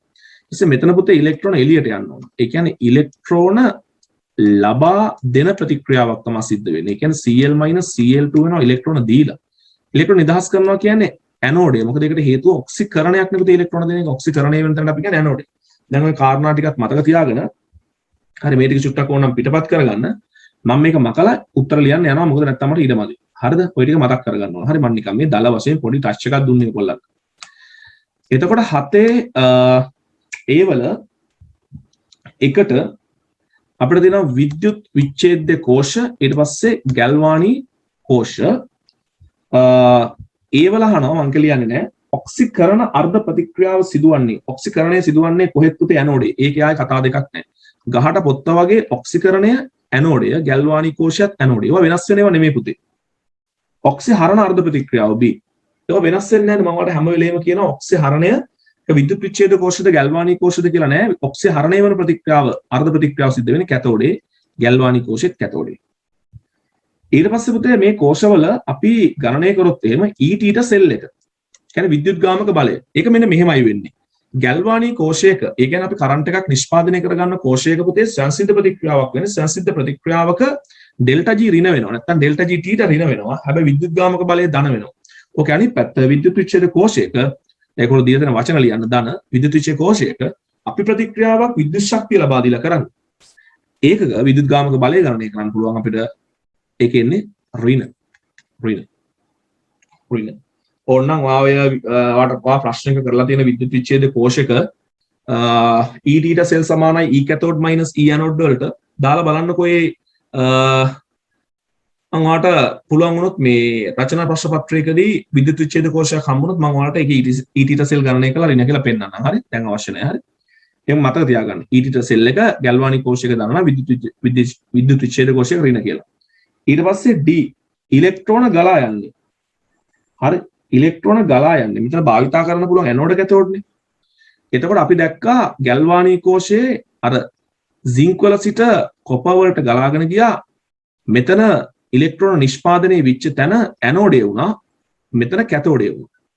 ඒතර සින්ක් සිට කොපර් දක්වා තමයි ගලාගෙන ගියේ. ඒ නිසා අපිට මෙතන දාන්න පුළුවන් පොතේ ඇනෝඩේ සිට කැතෝඩේ දක්වා කියලා. විද්‍යුත් විච්ඡේද කෝෂයේදී මෙහෙම වුණේ මෙන්න මේ ඍණ ආරෝපිත අග්‍රයයි ධන ආරෝපිත අග්‍රයයි තිබ්බ ඉලෙක්ට්‍රෝන ගලාගෙන එනවා. සෝඩියම් ප්ලස් ගිහිල්ලා මෙන්න මෙතනින් ඉලෙක්ට්‍රෝන අරගෙන සෝඩියම් වුණා. මම කිව්වා ඔක්සි හරණය එතන කැතෝඩේ කියලා ගමු කියලා. කැතෝඩේ කියලා ගමු. ඊටසේ මෙතන උනේ Cl- කියලා Cl2 වුණා. ඉලෙක්ට්‍රෝන නිදහස් කරා ඔක්සිකරණයක් සිද්ධ වුණා. අපි කිව්වා ඇනෝඩේ කියලා ගමු. ඒතර ඉලෙක්ට්‍රෝන ෆ්ලෝ එක තියෙන්නේ මේ දිශාවටනේ. මේ දිශාවට. හරි? කොහොම ගන්න වෙන්නේ? ඒත් පුතේ ඇනෝඩේ සිට කැතෝඩේ දක්වා. බැටරි හරහා තමයි ඇනෝඩේ සිට කැතෝඩේ දක්වා. එහෙමයි ගන්න වෙන්නේ. ඕන මම අර කලින් ලියලා මම ආපහු පාරක් ඕනවා ලියාගත්ත නැත්නම් ලියාගෙන බලන්න මේ විද්‍යුත් විච්ඡේද කෝෂය අඳ ගන්න. ඔයාලට මම මේ කියපු කාරණා එතන පැහැදිලි කරලා දුන්නානේ. එතන බලන්න Cl - Cl2 කියලා ගත්ත ඇනෝඩේ පැත්තෙන් නම් තමයි ඉලෙක්ට්‍රෝන ගලාගෙන යන්නේ Na + Na වෙනවා කියපු ඍණාග්‍රේ පැත්තට නැත්නම් කැතෝඩේ පැත්තට. කෝෂ ප්‍රතික්‍රියාවේ සංසිද්ධතාවයේ පුතේ මම කලිනුත් කිව්වා ගැල්වානික් කෝෂයක සංසිද්ධ ප්‍රතික්‍රියාවක් සිද්ධ වෙන්නේ. ඊට පස්සේ මේ විද්‍යුත් විච්ඡේද කෝෂයක සංසිද්ධ නොවන ප්‍රතික්‍රියාවක් අපේ බල කිරීමක් තමයි සිද්ධ වෙන්නේ. ඒ විද්‍යුත් විච්ඡේද කෝෂයක ලියන සංසිද්ධ නොවන ප්‍රතික්‍රියාවක් කියලා. මම ඒක නම් මේකේ ලස්සනට කොහොමත් මම ලියන්නේ නැහැ. නමුත් මේක කොහොමත් මම ලිව්වේ නැහැ. ඔයාලට ඒක එච්චර ලොකු ප්‍රශ්නයක් නෙමෙයි එතනදී. හරි. නමුත් අර ඉලෙක්ට්‍රෝන ගලා යන දිශාව පොඩ්ඩක් හොඳට බලා ගන්න. ඒකට අර මම කලින් හදපු ඩයග්‍රෑම් දෙක චුට්ටක් බලන්න. ඇඳ ගන්න. නැත්නම් ඔයාලා විද්‍යුත් විච්ඡේද කෝෂයක රූපයක් අරගෙන ක්‍රියාකාරී විද්‍යුත් විච්ඡේද කෝෂයක් අරගෙන බලන්න ඉලෙක්ට්‍රෝන ගලාගෙන යන්නේ කොයි පැත්තෙන් නම් කොයි පැත්තද කියලා. right. ඊට පස්සේ මේකේ 7 ඒ වල දෙවෙනි ප්‍රශ්නය ඒගොල්ලෝ අපිට දීලා තියෙනවා මේ විද්‍යුත් විච්ඡේද කෝෂයක්ද පහත දක්වා ඇති දැක්වෙන පරිදි සින්ක් ඇනෝඩයක් බාෂ්මික ජලීය විද්‍යුත් විච්ඡේදයක් හා වාතයේ ඇති O2 වායුව ලබා ගැනීමට උපකාරී වන සවිවර ප්ලැටිනම් කැතෝඩයේ භාවිතයෙන් විද්‍යුත් රසායනික කෝෂයක් විද්‍යුත් රසායනික කෝෂයක් ගොඩනගලා තියෙනවලු මේකේ මේ අපි කරන්නේ කරන්ට් එකක් ගන්න එකනේ. ඔව් කරන්ට් එක ගන්න හදපු එක මේ තියෙන්නේ විද්‍යුත් විච්ඡේදයක් නෙමෙයි විද්‍යුත් රසායනික කෝෂයක්. සාමාන්‍යයෙන් විද්‍යුත් රසායනික කෝෂ කිව්වහම පොතේ ඉතින් ගැල්වානික් කෝෂයි විද්‍යුත් විච්ඡේද කෝෂයි දෙකම අයිති. විද්‍යුත් රසායනික කෝෂයක් කිව්වම ගැල්වානික් කෝෂයක් වෙන්න ඕනේ නැහැ. නමුත් ඉතින් අර අපි සාමාන්‍ය පිළිගැනීම විද්‍යුත් රසායනික කෝෂයක් කිව්වම ගැල්වානික් කෝෂයක්. අපිට කරන්ට් එක මේ ගන්න හදාගත්ත එකක් වගේ. කොහොමද මේක අපිට කරන්ට් එක ගන්න හදාගත්ත එකක් තමයි මේ අග්‍රෝ දෙක අතර සම්බන්ධ කරලා තියෙන වෝල්ට් මීටරයක් නේ. ඒකෙන් අපිට පුළුවන් විද්‍යුත් ගාමක බලය මැන ගන්න. ඒක විද්‍යුත් විච්ඡේද කෝෂයක් නම් අපි කරන්ට් එකක් දෙන්න ඕනේ මේක. එතකොට මේකේ පොඩක් අපි බලමු මේකේ තියෙනවා සින්ක් කූරක් ඊට පස්සේ එක පැත්තක තියෙනවා වාතයේ තියෙන ඔක්සිජන් ගන්න පුළුවන් සවිවර ප්ලැටිනම්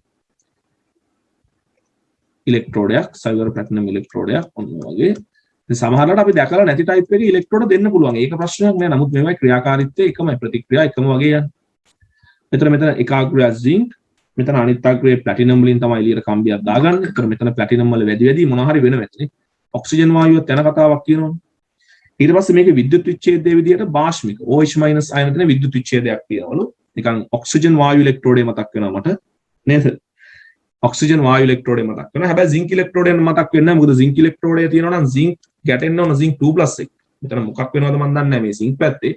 හැබැයි O2 OH- දෙක එකට දකිද්දී නම් අපිට මතක් වෙන්න ඕන ඔක්සිජන් වායු ඉලෙක්ට්‍රෝඩය කොහොම හරි ඒගොල්ලෝ මේක ඇනෝඩය කියලා දීලා තියෙනවා මේක කැතෝඩය කියලා දීලා තියෙනවා ඇනෝඩය කියලා මතක් වෙච්ච ගමන් ඒ කියන්නේ මෙතන සිද්ධ වෙන්නේ ඔක්සි හරණ ප්‍රතික්‍රියාව අර්ධ ප්‍රතික්‍රියාව මෙතන සිද්ධ වෙන්නේ ඔක්සි හරණ අර්ධ ප්‍රතික්‍රියාව කියලා මතක් වෙන්නත් ඕන ඊට පස්සේ දත්ත ටිකක් දීලා තියෙනවා E θ මේ එක ඉලෙක්ට්‍රෝඩ් එක zinc oxide zinc OH- අපිට මේ ඉලෙක්ට්‍රෝඩ් එකේ සංකේතනුත් ගොඩක් දේවල් අඳුන ගන්න පුළුවන් ඍණ 1.31 වෝල්ට් කියලා දීලා තියෙනවා ඊට පස්සේ E θ O2OH- හරි ඒකස් ධන 0.34 වෝල්ට් කියලා දීලා තියෙනවා පුතේ මතක තියාගන්න මේ ඉලෙක්ට්‍රෝඩ් එකක් සඳහා දෙන සංකේතේ මේ තියෙන්නේ මුලින් තියෙන්නේ ඔක්සිකෘත ප්‍රභේදය ඒ කියන්නේ දැන් අර්ධ ප්‍රතික්‍රියාවලියදී වමේ ඉන්න කෙනයි දකුණේ ඉන්න කෙනයි මම මේ තියෙන්නේ හරි ඔක්සිකෘත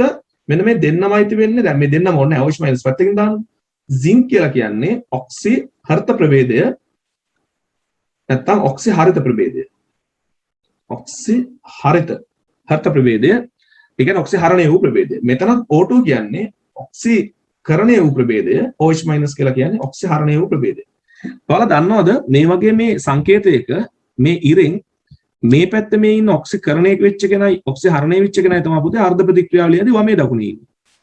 වමේ දකුණේ ඉන්න දෙන තමයි මේ ඉන්නේ. අර අපිට ඒ වාසිය ලබා ගන්න ඕන පුතේ. හරි. දැන් ඔයා මතක තියාගන්නකො මෙහෙම තිබ්බා කියලා E θ mg2 mg. එතකොට ඔය අපි ලියන්නේ mg mg2 කියලා. ඒ වමේ දකුණේ ඉන්න දෙන තමයි මේ ඉන්නේ. ඒතර අපිට ප්‍රතික්‍රියාව ලියන්නේම හරි ලේසි. හරි ලේසි. හරි කොහොම හරි කමක් නැහැ. අපි යමු ප්‍රශ්නෙට. ඒකෝල අපිට කියන පළවෙනි ප්‍රශ්නය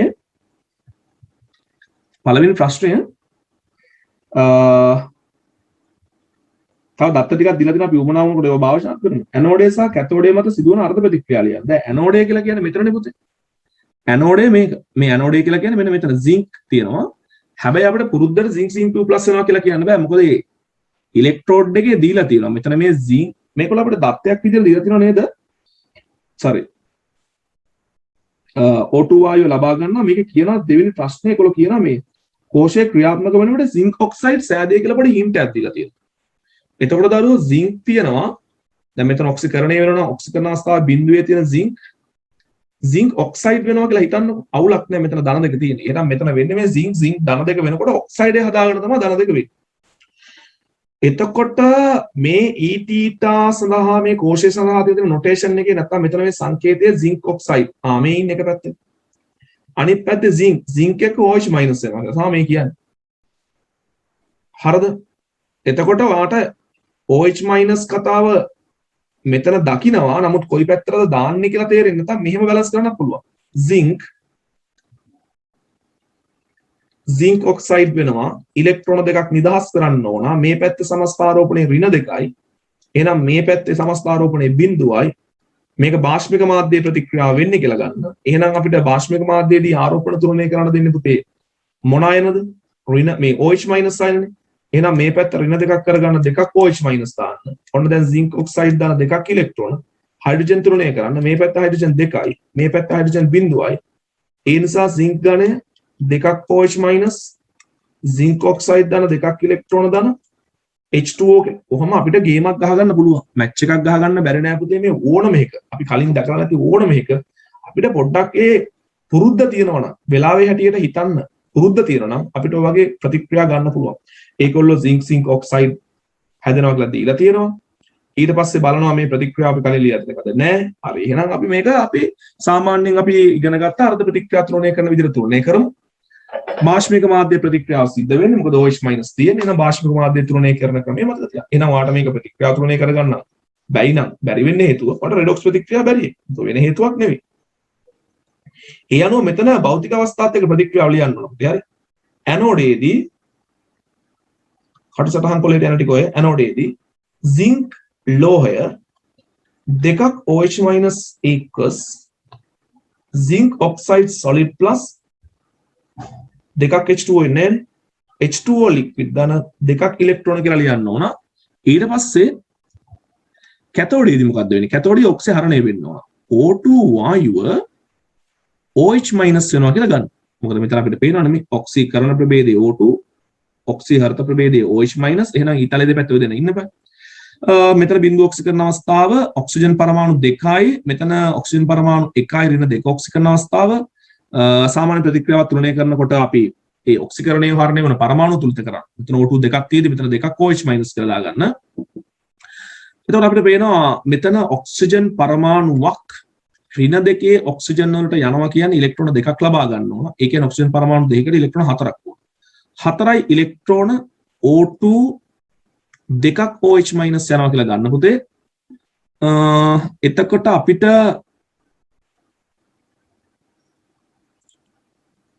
දැන් මෙහෙම ප්‍රශ්නයක් එනවා. මේ පැත්තේ ඍණ 4ක ආරෝපණයක් ආවා. මේ පැත්තේ ඍණ 2ක ආරෝපණයක් ආවා. දැන් ඉතින් මෙහෙමයි. අපේ දක්ෂතාවය ඉතින් මේකට නම් ඇත්තටම දක්ෂතාවයක් ඕනේ නැහැ. මේකට අපිට මේ ප්‍රතික්‍රියා ළමයිට කියන්නේ මම කටපාඩම් කරගන්න කියලා. හැබැයි ඉතින් ගේමක් ගහනවා නම් කටපාඩම් නැති එකෙක්ට ගේමක් ගහනවා නම් මෙහෙම ගහන්න පුළුවන්. සුපුරුදු පරිදි ඔක්සිකරණාංකයේ වෙනස් වෙන පරමාණු දෙකේ ඉලක්කම දාලා තුලිත කරගත්තා. ඔක්සිකරණාංක වෙනස සලකලා මෙතන බිඳුව ඒවා 2යි මෙතන ඍණ 2 ඒවා 2ක් ඍණ 4යි බිඳුවක් ඍණ 4ට යන ඉලෙක්ට්‍රෝන 4ක් ගන්න ඕන කියලා ඉලෙක්ට්‍රෝන දාගත්තා. මෙතන පුතේ ඉලෙක්ට්‍රෝන තුලිත කරාට පස්සේ මම කරේ ආරෝපණ තුලිතේ මේ පැත්තේ ඍණ 4ක ආරෝපණයක් නැත්නම් මෙතන ඍණ 2ක ආරෝපණයක් තියෙනවා. වාෂ්පික මාධ්‍යයේදී ආරෝපණ තුලනය කරන දෙන අපිට OH- sign. එහෙනම් 4ක් ඉලෙක්ට්‍රෝන දාන O2 දෙකක් OH- වලට තව දෙකක් OH- එකතු කරලා 4යි OH- කියලා ලියා ගන්න ආරෝපණ තුලිතයි. අපිට තියෙන දැන් හයිඩ්‍රජන් තුලනය කරන්න ජලය දෙකක් මේ පැත්තට දාගන්න. එතකොට හයිඩ්‍රජන් 4යි මේ පැත්තේ හයිඩ්‍රජන් 4ට බැලන්ස් 4ක් ඉලෙක්ට්‍රෝන O2 4ක් OH-. ඔන්නෝම අපිට කටපාඩම් නැත්තම් ප්‍රතික්‍රියා අලුතෙන් ගොඩනගා ගන්න හරි පුළුවන් අර්ධ ප්‍රතික්‍රියා. එතකොට කැතෝඩේ සඳහා නිවැරදි පිළිතුර පේපර් එකේ ලියවෙන්න ඕන. දෙකක් ජලයේ ලික්විඩ්. දෙකක් H2O ලික්විඩ් දන 4ක් ඉලෙක්ට්‍රෝන දන O2 ගෑස් වලින් 4ක් OH- හදන. දැන් මට මෙතන නිකම්ම ප්‍රතික්‍රියා දෙක ලියලා ඩක් ගාලා ඉවර කරලා යන්න පුළුවන්. දැන් මට ඕන ළමයෙක්ට මෙතන ප්‍රතික්‍රියා ටික ලියා ගන්න බැයි නම් කටපාඩම් නැත්තම් අපිට සාමාන්‍ය දෙපැත්තේ ඔක්සිකරණය හරණය වන ප්‍රභේද දෙක හොයාගත්තා නම් පුතේ ඒක හොයාගන්න මම ඔයාලට කිව්වා මෙන්න මෙතන තියෙන මේ සෙල් මේ දීලා තියෙන කෝෂයේ මෙන්න මේ සංකේතයෙන් අපිට මෙතන කෝෂය නෙමෙයි මේ ඉලෙක්ට්‍රෝඩේ ලියලා තියෙන විදිය තියෙන මෙන්න මෙතන. ඔන්න ඕකෙන් උදව්ව ගන්න පුළුවන්. වමේ දකුණේ කවුද ඉන්නේ කියලා. දැන් මම මේව භාවිතා කරන හැටි මම මේ ඔයගොල්ලන්ට කියලා දෙන්නේ. නැතුව මේකේ ප්‍රතික්‍රියා දෙක ලියා ගන්න නම් ඔයගොල්ලන්ට මා ස්කීම් එක දිහා බලලා ලියා ගන්න පුළුවන්. ඒක ඔයගොල්ලෝ හොඳ ආකාරව දැක්කා. මම මේ ප්‍රතික්‍රියා ගොඩනැගුවේ සාමාන්‍යයෙන් අර්ධ ප්‍රතික්‍රියා තුලනය කරන්න අපි තුන්වෙනි පාඩමේදී දෙවෙනි පාඩමේදී ඉගෙන ගත්ත දේවල් භාවිතා කරලා ළමයිට ඒ වගේ වැඩක් කරගන්න පුළුවන්. හරි. ඊට පස්සේ සම්පූර්ණ කෝෂ ප්‍රතික්‍රියාව අහනවා. සම්පූර්ණ කෝෂ ප්‍රතික්‍රියාව ගන්න පොතේ ඉලෙක්ට්‍රෝන කැපෙන විදිහට එකතු කරන්න. අපි ඉන්නේ 7 වෙනි ප්‍රශ්නේ ඒ වල දෙවෙනි ප්‍රශ්නේ දෙකේ සම්පූර්ණ කෝෂ ප්‍රතික්‍රියාව හරිද?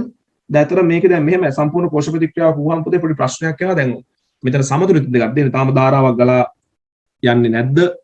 යනවද කියලා සඳහනක් නැහැ. නමුත් කෝෂ ප්‍රතික්‍රියාව වුවහම නිකන් අදහස් වෙන කෝෂයේ ක්‍රියාත්මක වන විදිහට. කෝෂයේ ක්‍රියාත්මක. එතකොට ඕකේ දැන් ඔයා දන්නවා අපිට කරන්න තියෙන අර ප්‍රතික්‍රියා දෙක දැන් ඔක්සිකරණය වෙන පැත්තට ලියුවා හරණය වෙන පැත්තට ලියුවා. හරිද? දැන් ඔයගොල්ලන්ට මට එතන කියන්න අමතකුණා මේ ඔක්සිකරණ අර්ධ ප්‍රතික්‍රියා හරණ ප්‍රතික්‍රියාත් මම තනියතලේ දාලා ලිව්වේ. ඒකවල මාක් ස්කීම් එකේ ද්විත්වී තලත් සමතුලිත තලත් ලකුණු හම්බෙලා තියෙනවා. හැබැයි ළමයි මතක තියාගන්න ඕගොල්ලෝ ඔක්සිකරණ ප්‍රතික්‍රියාව ඔක්සිහරණ අර්ධ ප්‍රතික්‍රියාව ඇනෝඩේ මත සිදුවන ප්‍රතික්‍රියාව කැතෝඩේ මත සිදුවන ප්‍රතික්‍රියාව කිව්වොත් ඒ ඔක්සිකරණය වෙන එක ඔක්සිකරණය වෙන දිශාවට තනි තලයකින් ලියන ප්‍රශ්නයක් නැහැ. ඔක්සිහරණය වෙන එක ඔක්සිහරණය වෙන දිශාවට තනි තලයකින් ලියන ප්‍රශ්නයක් නැහැ. හරි? ඉලෙක්ට්‍රෝඩේ සමතුලිත ප්‍රතික්‍රියාව කිව්වම තමයි ඉතින් අපි ඔය ඔහොම ද්විත්වී තල දාලා ලියන්නේ නැත්නම් ඔක්සිකරණ අර්ධ ප්‍රතික්‍රියාව හරණ අර්ධ ප්‍රතික්‍රියාව කෝෂ ප්‍රතික්‍රියාව ගොම අපිට තනි තල දාලා ලියන්න පුළුවන් නිකන් ධාරාවක් ගන්නවා වගේ සලකනවා. ඉතින් ඔය ප්‍රතික්‍රියා දෙක ඉලෙක්ට්‍රෝන කැපෙන විදිහට එකතු කරපුවාම එනවා දෙකක් සිංක් ඝනය O2 වායුව ඊට පස්සේ දෙකක් සිංක් ඔක්සයිඩ් ඝනය කියලා. ඊට පස්සේ අපෙන් අහනවා ඒකම තුන්වෙනි ප්‍රශ්නේ මේක ගණනය කරන්න කියලා ET සෙල් එක ET සෙල් ගණනය කරන්න අපි දන්නවා E cathode minus E anode දාන්න පුළුවන්. ඔක cathode එක anode එක අපි හොයාගත්තා. anode cathode ප්‍රතික්‍රියා ලිව්වනේ. හරිද? එතකොට කැතෝඩ් එක වෙන්නේ හැම වෙලේම පුතා මේ ඔක්සිහරණයට වැඩි කැමැත්තක් දක්වන එක අර දීලා තියෙන අගයන් වලින් ධන පැත්තට වඩා බර එක. එහෙම මතක තියාගන්න පුළුවන්. ඇනෝඩේ කැතෝඩේ අඳුන ගන්න බැරි වුණා නම් කෝෂයක දෙනවනේ ඔයගොල්ලන්ට අර අගයන් දෙක. එකක් දීලා තියෙනවා ET අගයක් ඍණ 1.31 වෝල්ට් කියලා. ET එකක් දීලා තියෙනවා දරුවන්ට ධන 0.34 වෝල්ට් කියලා. එක එක ළමයි මේ කැතෝඩේ මතක තියාගන්න විදි කීපයක් තියෙනවා. එකක් තමයි වඩා ධන පැත්තට බරයි නම් නැත්නම් විශාල අගය කැතෝඩේ අගේ. එහෙම නැත්නම් ඉතින් මීට කලින් අපි කැතෝඩ ප්‍රතික්‍රියා සහ ඇනෝඩ ප්‍රතික්‍රියා ලියපු ළමයිට ඔක මැජික් කියන්නේ නෙමෙයි. ඒගොල්ලෝ දන්නවා කැතෝඩේ කවුද ඇනෝඩේ කවුද කියලා. ඒතර කැතෝඩේට එන්නේ අනික ඉතින් මේකෙත් මේ ඉලෙක් මේ අපිට විද්‍යුත් රසායනික කෝෂයේ ඇනෝඩේ කැතෝඩේ නම් කරලා තියෙනවනේ. ඒක එතනින් අපිට හරිම ලේසියෙන් මේක සිංක් සම්බන්ධක ඇනෝඩේ O2 සම්බන්ධක කැතෝඩේ කියලා තියෙනවා. ඒතර මේක 0.34 වෝල්ට් ඍණ 1.31 වෝල්ට්. ඒතර මෙතන එන්න ඕන 1.65 ධනාගය. ඒ තවත් ඇනෝඩේ කැතෝඩේ හොයාගන්න විදියක් තියෙනවා. මේ දෙක මෙහෙම සුළු කරාට පස්සේ ධන උත්තරයක් එන්නතො ඍණ උත්තරයක් ආවොත් ඒ කියන්නේ වාට ඇනෝඩේ කැතෝඩේ මාරුලා. ඒතර මේක ආපහු පාරක් පැත්ත හරවලා දෙක මාරු කරලා ලියලා ගන්න. නේද? ළමයිට ඕවර් ක්‍රම තියෙනවා. අපි කියලා දෙන්න ඕනේ නැහැ විශේෂයෙන්. මේක අහන පුතේ OH- අයන ගමන් කරන දිශාව. දැන් OH- හැදෙන්නේ කොහෙද? OH- හැදෙන්නේ අර සවිවර ප්ලැටිනම් තිබිච්ච පැත්තේ. එතනනේ O2- ඉලෙක්ට්‍රෝන අරගෙන OH- උනේ. එතකොට සිංක් පැත්ත මොකද උනේ?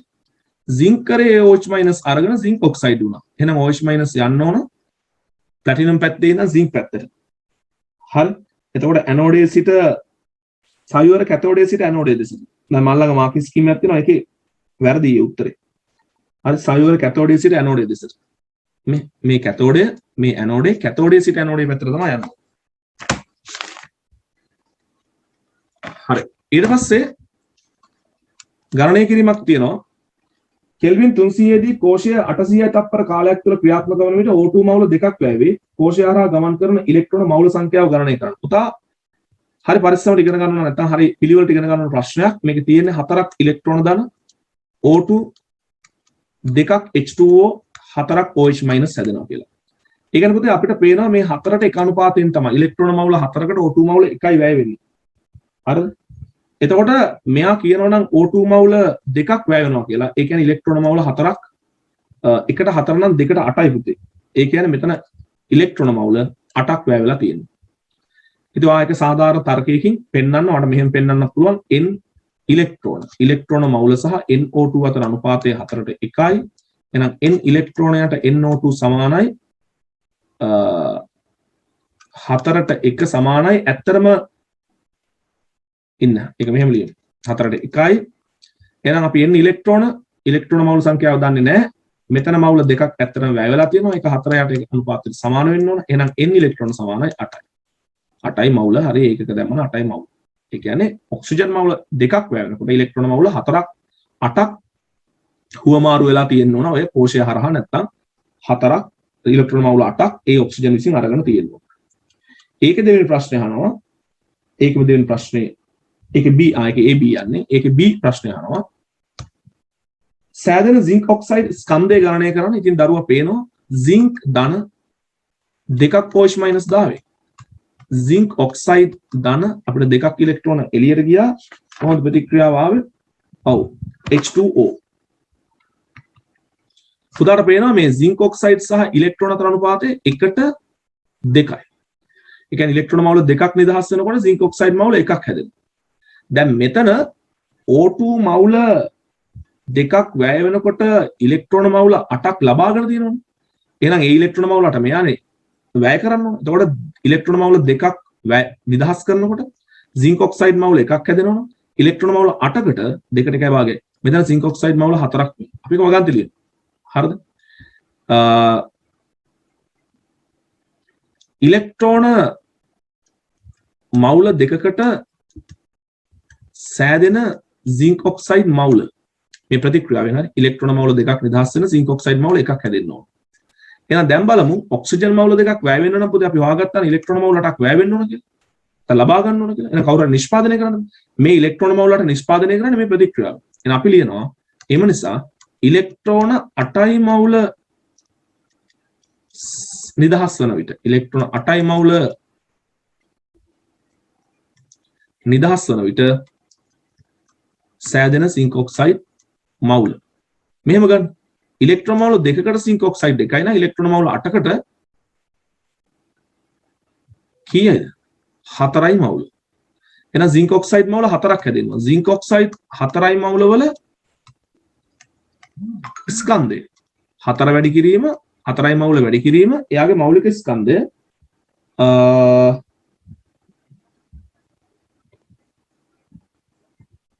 81යි ග්‍රෑම් මවුලයට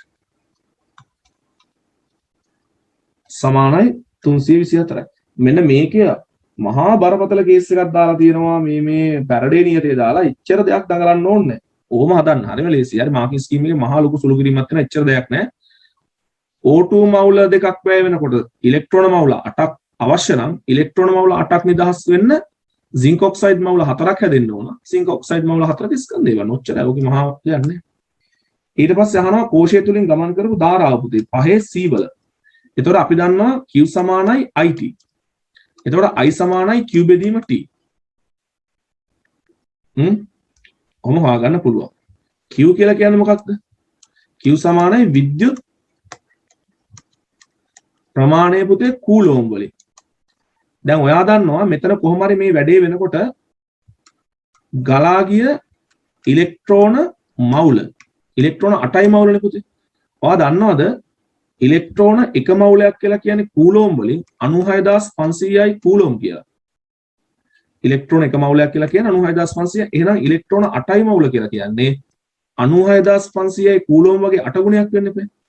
එහෙනම් විද්‍යුත් ප්‍රමාණය මම ලියනවා ඉලෙක්ට්‍රෝන මවුල 8ක් ගලා යාමේදී ගලා යන එහෙම උදාහරණ විද්‍යුත් ප්‍රමාණය කූලෝම් වලින් ගත්තොත් පුතේ 96500යි කූලෝම් වතාවක් 8යි. එම නිසා ධාරාව දැන් අයිටම සම්බන්ධයක් ලියන Q බෙදීම T කියලා. එහෙනම් Q කියලා කියන්නේ 96500යි කූලෝම් වැඩි කිරීම 8යි බෙදීම ගලා ගිය කාලය අපිට දීලා තියෙනවා කීයයිද 800යි තප්පර 800යි තප්පර කූලෝම් විද්‍යුත් ප්‍රමාණය කූලෝම් වලින්ද තප්පර කාලය තප්පර වලින්ද ගත්තාම ඔයන උත්තරය ඇම්පියර් වෙනවා. හරි ඒකක තප්පරයකට කූලෝම් 956යි ඇම්පියර්. මේ බලන්න මේ සරලව ගන්න විදිය. මේක හරි වැදගත්. හරි මෙන්න මෙතන මේක ඉලෙක්ට්‍රෝන මවුල කූලෝම් වලට හරවගත්ත එක පුතේ. මේ සම්බන්ධය මතක තියාගන්න. ඉලෙක්ට්‍රෝන මවුලයක් කියලා කියන්නේ විද්‍යුත් ප්‍රමාණය කූලෝම් වලින් 96500ක්. ඒක දීලා තියෙනවා දත්තයක් විතර ගානේ මුලදී. ඊට පස්සේ 8යි මවුල කියලා කියන්නේ එහෙනම් 96500 8ක් වෙන්නේ. මේ සමීකරණ මතක තියෙනවා. මේ සමීකරණේ මතක තියෙනවා. QT ගෙන් බෙදන්න ඕන. Q කොහොමද හොයන්නේ? ඉලෙක්ට්‍රෝන මවුල එකක් නම් 96500 8යි නම් 96500 8ක්. එහෙනම් ඉලෙක්ට්‍රෝන මවුල 8ක් කියලා කියන්නේ Q වලින් Q සඳහා කූලෝම් වලින් 96500 8ක්. ඒක අරන් ගිහලා සමීකරණ ආදේශ කරලා ගත්ත හරි ලේසි. ඔයා තේරුම් ගන්න කූලෝම් තප්පර වලින් බෙදපුවාම එන්නේ ඇම්පියර් වලින් කියලා.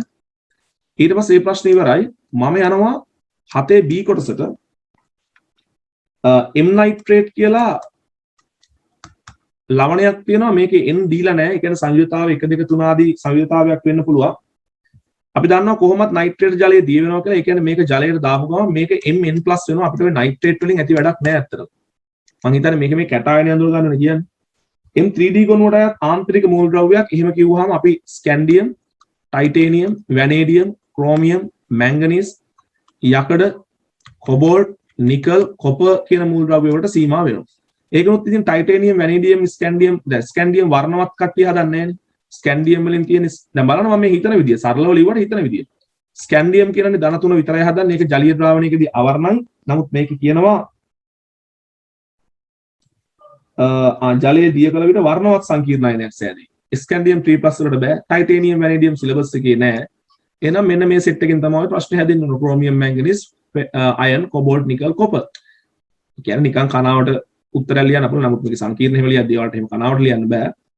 දැන් එතකොට සාමාන්‍යයෙන් ඔය ලවණයක් ජලයට දාපුවම පුතේ ඒකල හදන්නේ මොකද්ද? හෙක්ස් ඇක්වා එක. ඒ නිසා ඔය වර්ණවත් සංකීර්ණ අයනය කියලා කියන්නේ MH2O6යි. ඔන්න ඕක තමයි ඔය වර්ණවත් සංකීර්ණය කියලා කියන්නේ. එතකොට මේ P කියලා කියන්නේ මෙන්න මෙයාට. දැන් ඔය P ට මොකද කරන්නේ? P ට ජලීය ඇමෝනියා දානවා. ඔයා දන්නවා කැටායනයකට ජලීය ඇමෝනියා දානකොට අවක්ෂේපයක් ඇති වෙනවා නම් ඒ යාගේ හයිඩ්‍රොක්සයිඩ්. ඒක නිල් පාට හයිඩ්‍රොක්සයිඩ් එක. නිල් පාට හයිඩ්‍රොක්සයිඩ් එකක් කිව්වම මට නම් මතක් වෙන්නේ කොපර් හයිඩ්‍රොක්සයිඩ්. ආයක හංගන්න දෙයක් නැහැ. Copper hydroxide. හැබැයි නිල් දම් පාටක් තියෙනවා නිකන් නිල් කොළ පාටක් තියෙනවා ක්‍රෝමියම් හයිඩ්‍රොක්සයිඩ්. අපෝ ඒක වෙන්න අමාරුයි මොකද කොළ පාටකුත් තියෙනවනේ.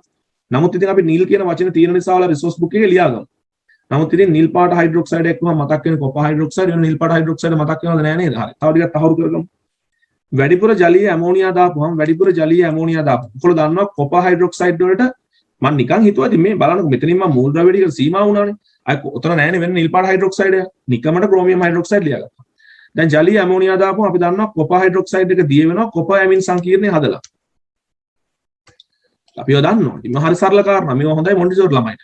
හරිද? මේක නිල් පාට නැත්නම් තද නිල් පාට ජලීය ද්‍රාවණය. ඉතින් කොපර් ගත්ත පළවෙනිම එකට මැච් වෙනවා. කොපර් එහෙනම් මේ කොපර් 2+ මෙතන ඇත්තේ කියලා මට හිතෙනවා. ඊට පස්සේ පුතේ සාන්ඩ් HCl දානවා. අපි දන්නවා ටෙට්‍රාක්ලෝරයිඩ් එක තමයි සාමාන්‍ය කැටායනයක්. මම කොළන ඉනෝගනික් කර්මේ සෙමිනාර් එකෙත් කතා කරද්දී කිව්වා කැටායනයකට සාන්ඩ් HCl දාපුවම ළමයි හිතනවා ටෙට්‍රාක්ලෝරයිඩ් එක හැදෙනවා කියලා. ඉතින් අපි CuCl4 2- කියලා කොපර් වල ටෙට්‍රාක්ලෝරයිඩ් එකක් කතා කරනවා. ඒක කහ පාටයි කියන එකත් අපි තියරි ක්ලාස් එකේ ඉගෙන ගන්නවා. ඊට අමතරව U කියලා සංයෝගයක් දාපුවාම රතට හුරු දුඹුරු. රතට හුරු දුඹුරු කිව්වහම සාමාන්‍යයෙන් කොපත් එක්ක ළමයෙක්ට මතක් වෙන්නේ Cu2O. ඒ කියන්නේ මේ කොපර් වල ධන එකේ ඔක්සයිඩේට්. T සහ U මූලද්‍රව්‍ය හතරක් බැගින් අඩංගු සංගත සංයෝග වේ. මේ U කියන්නේ සංගත සංයෝගයක්. U කියලා කියන්නේ සංගත සංයෝගයක්ලු. T කියන්නේ සංගත සංයෝගයක්ලු. U කියන්නේ සංගත සංයෝගයක්ලු. ඒ කියන්නේ මේක මේ Cu2O නෙමෙයි. Cu2O නම් මූලද්‍රව්‍ය හතරක් තියෙන්නේ නැහැ. එහෙනම් මේ වෙන එකක්. ඒක පොඩ්ඩක් මම ඔයාලට ඉස්සරහදී කියලා දෙන්නම්. මේක කොපර් 2+ කියලා ෂුවර් පුතේ. ජලීය ඇමෝනියා දාපුවම නිල් පාට දීලා අනික ජලීය ඇමෝනියා එක්ක දිය වෙන්නේ සාමාන්‍යයෙන් හයිඩ්‍රොක්සයිඩ් එක ජලීය ඇමෝනියා එක්ක දිය වෙලා නිල් පාට හදන්න අනිත් එක නම් නිකල් ඇමින් සංකීර්ණය. ඒතර මේ නිකල් ඇමින් සංකීර්ණය නිකල් හයිඩ්‍රොක්සයිඩ් එක නිල් පාට නෙමෙයි නිකල් හයිඩ්‍රොක්සයිඩ් එක කොළ පාටයි. ඒතර නිකල් 2+ තිබ්බනම් මෙතන ජලීය ඇමෝනියා දාද්දි කොළ පාට හයිඩ්‍රොක්සයිඩ් එකක් හම්බෙලා වැඩිපුර ජලීය ඇමෝනියා එක්ක අපිට හම්බෙන්නේ නිකල් ඇමින් සංකීර්ණය. එතන මෙතන මේ කොළ පාට හයිඩ්‍රොක්සයිඩ් එකක් කියන දන අවුල් යනවා. දැන් මෙතන නිල් පාට හයිඩ්‍රොක්සයිඩ් එකක් නිසා අපිට නිකල් 2+ කියන්නත් බෑ නිකල් හයිඩ්‍රොක්සයිඩ් කියන්නත් බෑ. හැබැයි වැඩේ තියෙන නිකල් 2+ වලට සාන්ඩ් HCl දාපුවම අතන ටෙට්‍රාක්ලෝරයිඩ් එක නම් කහ පාටයි. කහ පාටයි. නමුත් මෙතන මේ නිල් පාට හයිඩ්‍රොක්සයිඩ් එකක් කිව්වහම අපිට ඒක නිකල් හයිඩ්‍රොක්සයිඩ් කියලා ගන්න බෑ. ඊට අමතරව මේ U කියලා කියන්නේ ඔය පොටෑසියම් පෙරොසයනයිඩ් පොටෑසියම් ෆෙරිසයනයිඩ් කිය සංයෝග තියෙනවා. ඒවට පුළුවන් මේකොල්ලොත් එක්ක මේ කොපර් 2+ එක්ක සංකීර්ණ හදන්න. සංකීර්ණ හදන්න. හරිද? සංකීර්ණ හදන්න. ඒක මම පොඩ්ඩක් කියලා දෙන්න මේ ගියාට පස්සේ. තව ටිකක් ඉස්සරහට ගිහලා. දැන් මේගොල්ලෝ අහන ප්‍රශ්නේ තමයි M ලෝහය හඳුනා ගන්න. එතන අපේ B වල එක M ලෝහය කියලා කියන්නේ කොපර්. හරිද? ඒක කොපර් සංකේතය ලියන්න නැත්නම් කොපර් කියලා ලියන්න. අපෙන් අහනවා M වල ඔක්සිකරණ අවස්ථාව ධන දෙක විතරක් දාන්න එපා ධන දෙක කියලාම කියන්න. ධන දෙක ඔක්සිකරණ අවස්ථාව ධන දෙක.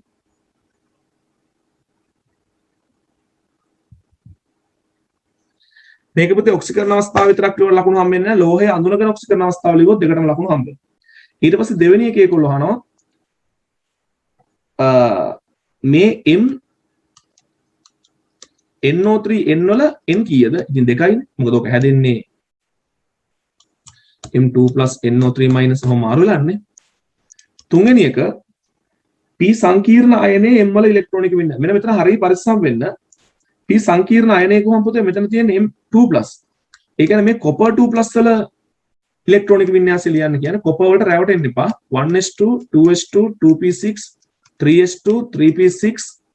ඒතර ඔයගොල්ලෝ දන්නවා 3p6 ට පස්සේ 4s2 මෙහෙම 4s1 වෙලා 3d10 මෙයාගේ වින්‍යාසයක් තියෙන. නමුත් අර කැටායනය හදනකොට මේ 4s1 එකෙන් එකක් යනවා d වලින් එකක් යනවා. ඒ නිසා ඇත්තටම ඔක ඉවර වෙන්න ඕන 3p6. මම මෙතනින් ඉවර කරනවා උත්තරේ. ඔයාලා ලියලා කපලා පෙන්නන්න එපා. 3d9 කියලා. එහෙමයි කොපර් 2+ වල ඉලෙක්ට්‍රෝනික වින්‍යාසය සකස් වෙන්න ඕන. Na4s1 3d10 කියලා ඉලෙක්ට්‍රෝන දෙකක් අයින් කරන්න ඕන. අයින් කරනකොට 4s1 වලින් ඉස්සෙල්ලා එකක් අයින් කරලා පස්සේ 3d10 වලින් එකක් ඉවත් කරනවා. ඔයගොල්ලෝ දන්නවනේ ඉවත් කරන විදිය. ඒතොර මේක මෙතන එකක් තමයි ඔයාලා තේරුම් ගන්න ඕන. මේ අහන්නේ කොපර් වල ඉලෙක්ට්‍රෝනික වින්‍යාසය නෙමෙයි. කියලා ළමයි කලබලයට කොපර් වල ඉලෙක්ට්‍රෝනික වින්‍යාසය ලියනවා. මේ අහන්නේ කොපර් 2+ වල ඉලෙක්ට්‍රෝනික වින්‍යාසය. කොපර් 2+ වල ඉලෙක්ට්‍රෝනික වින්‍යාසයත් නිවැරදිව ඉලෙක්ට්‍රෝන අයින් කරලා ලියන්න ඕන. ඊට පස්සේ හතරවෙනි එක මේගොල්ලෝ PQRST වල රසායනික සූත්‍ර ලියන්න කියනවා. දැන් P කියලා කියන්නේ අර නයිට්‍රේටේ වතුරට දාපුවම මම කියන්නේ හෙක්සැක්ව විදිහට පවතින කියලා. සාමාන්‍ය කැටායනයක් වතුරට දාපුවාම ඩීකෝනේ කට්ටිය මේ වගේ හෙක්ස් ඇක්වා එක තමයි හදන්නේ. හෙක්ස් ඇක්වා එක තමයි හදන්නේ. හරි. ඊට පස්සේ Q කියලා කියන්නේ ඇමෝනියාක් විදින අවක්ෂේපය ඒක කොපර් හයිඩ්‍රොක්සයිඩ් මම කියවනේ ගත්ත ගමන්.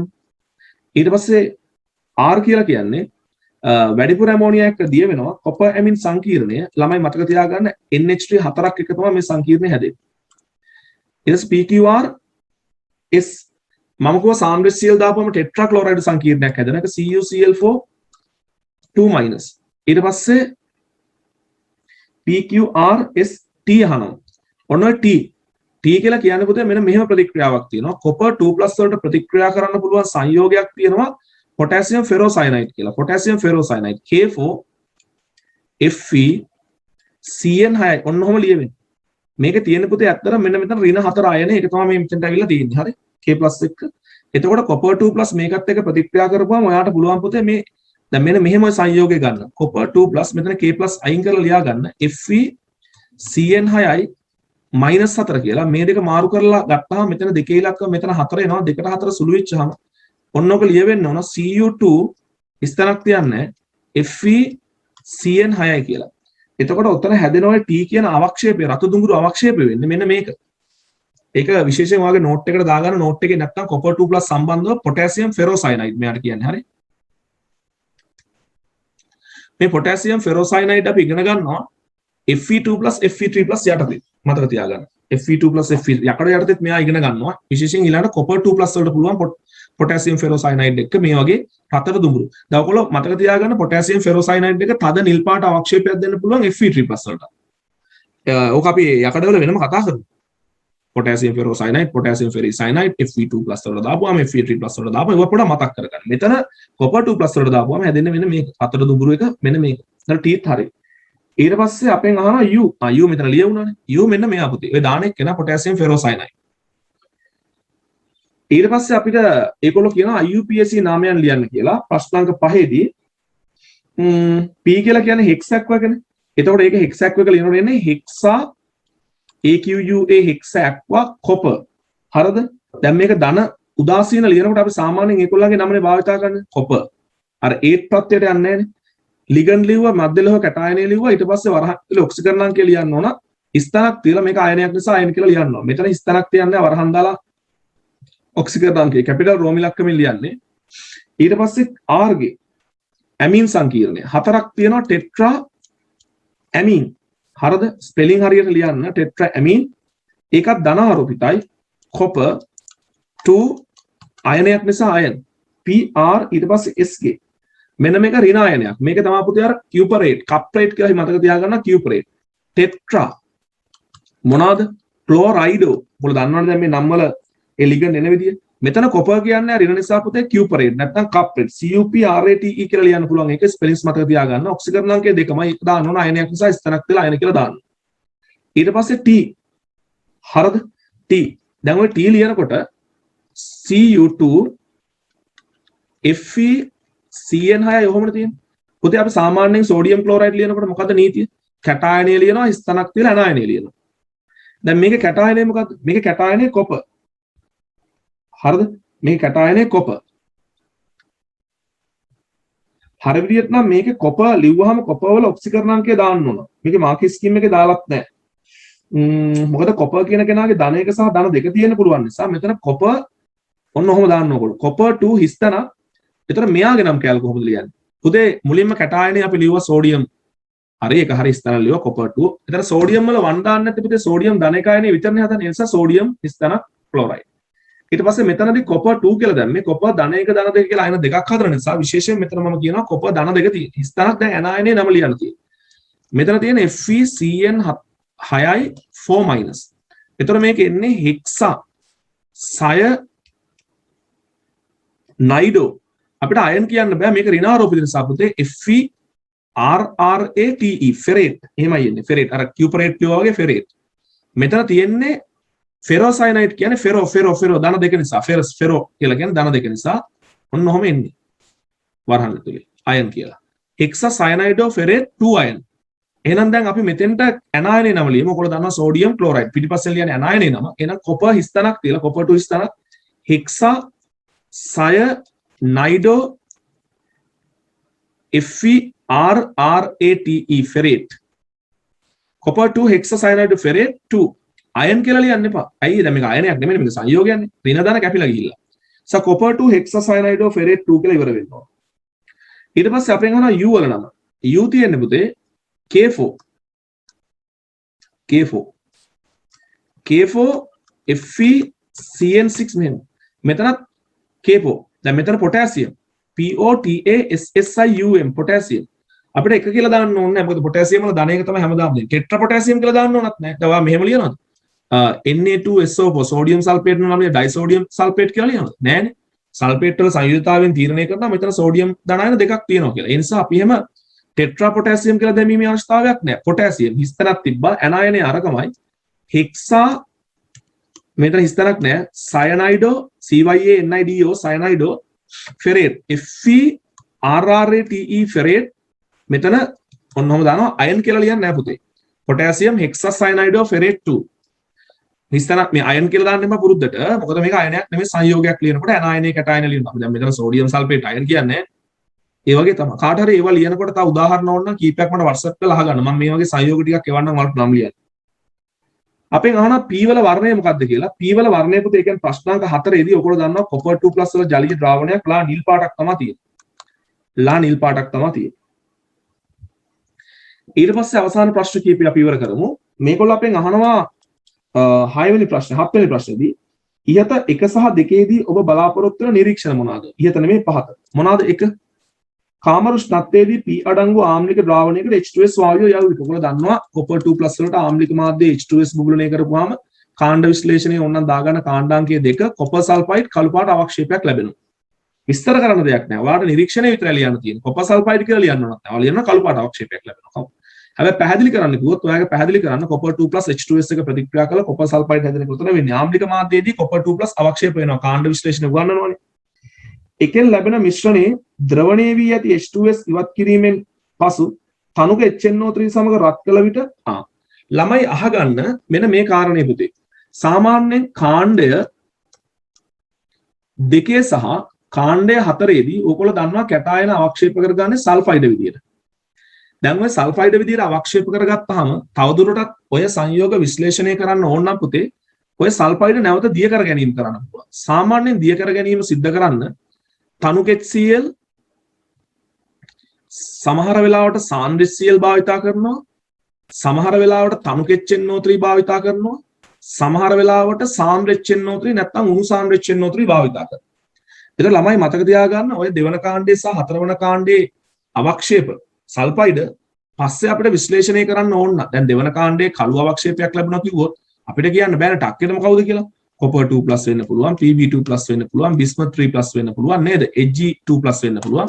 එතකොට මේ කළු අවක්ෂේපය තවදුරටත් විශ්ලේෂණය කරන්න පුතේ සල්ෆයිඩ් දිය කරගන්න. සමහර කට්ටිය තනුක HCl වල දිය වෙනවා. සමහර කට්ටිය තනුක HCl වල දිය වෙන්නේ සාන්ද්‍ර HCl වල දිය වෙනවා. සමහර කට්ටිය දෙකේම දිය වෙන්නේ තනුක HNO3 වල. සමහර කට්ටිය තනුක HNO3 වල දිය වෙන්නේ සාන්ද්‍ර HNO3 වල. ඒතර සුදුසු අම්ලයක් භාවිතා කරලා අපි ඔය සල්ෆයිඩ් දිය කරගන්න. දැන් මෙතන ඒගොල්ලෝ කියනවා නම් copper sulfide වලට තනුක HNO3 දානවා කියලා. ඒකේ අරමුණ ඉස්සලා තේරුම් ගන්න. copper sulfide දිය කර ගැනීම. ඔය copper sulfide වලට නැත්තම් ඔය මෙතන කියපු තනුක HCl මේ තනුක HNO3 සාන්ද්‍ර HNO3 වගේ දාන්නේ පුතේ කැටායනය නැවත ජලීය ද්‍රාවණයට ගන්න. එතකොට අපි සලකන්නේ පුතේ හෙක්සැක් වගේ සලකුව හැදුවා කියලා. සාමාන්‍ය සාන්ද්‍ර HCl කිව්ව ටෙට්‍රාක්ලෝරයිඩ් උත් යන්න පුළුවන්. අපි ඒක පැත්තකින් තියලා සාමාන්‍යයෙන් තනුක HNO3 සාන්ද්‍ර HNO3 තමයි අපිට සුලභව හම්බෙන්නේ. ඒතර තනුක HNO3 සාන්ද්‍ර HNO3 දානවා කිව්වොත් ඔය සල්ෆයිඩ් එකකට තනුක HNO3 සාන්ද්‍ර HNO3 දානවා කිව්වොත් මතක තියාගන්න ඒ සල්ෆයිඩ් එක දිය කරලා මේ කැටායනේ ද්‍රාවණගත කරගන්නමයි මේ වැඩේ කරන්නේ. එහෙනම් දැන් ඔයා හිතන්න copper sulfide මේ ප්‍රශ්නාංක එකේදී අවක්ෂේපයේ කළු ඕකට තනුක HNO3 දානවා කියන්නේ අරමුණ තමයි සල්ෆයිඩ් දිය කර ගැනීම. එතනදී copper 2+ aqueous හැදෙනවා. copper 2+ aqueous කියලා කියන්නේ නැවත හෙක්සැක් වගේ හැදෙනවා කියන එක.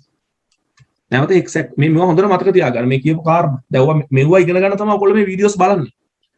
හරි මේ වගේ කාරණා ඉගෙන ගන්න. ඒතර තනුක HNO3 දාපුවම මේ අදහස් කරන්නේ සල්ෆයිඩ් දිය වෙනවා කියන එක. එහෙනම් පුතේ කැටායනේ ද්‍රාවණගත වෙනවා. ඒ කියන්නේ copper 2+ හෙක්සැක් වගේ හැදෙන්නේ. එතකොට ආපෝ පාරක් මේ ද්‍රාවණයේ වර්ණය ලා නිල් වෙනවා. හරිද?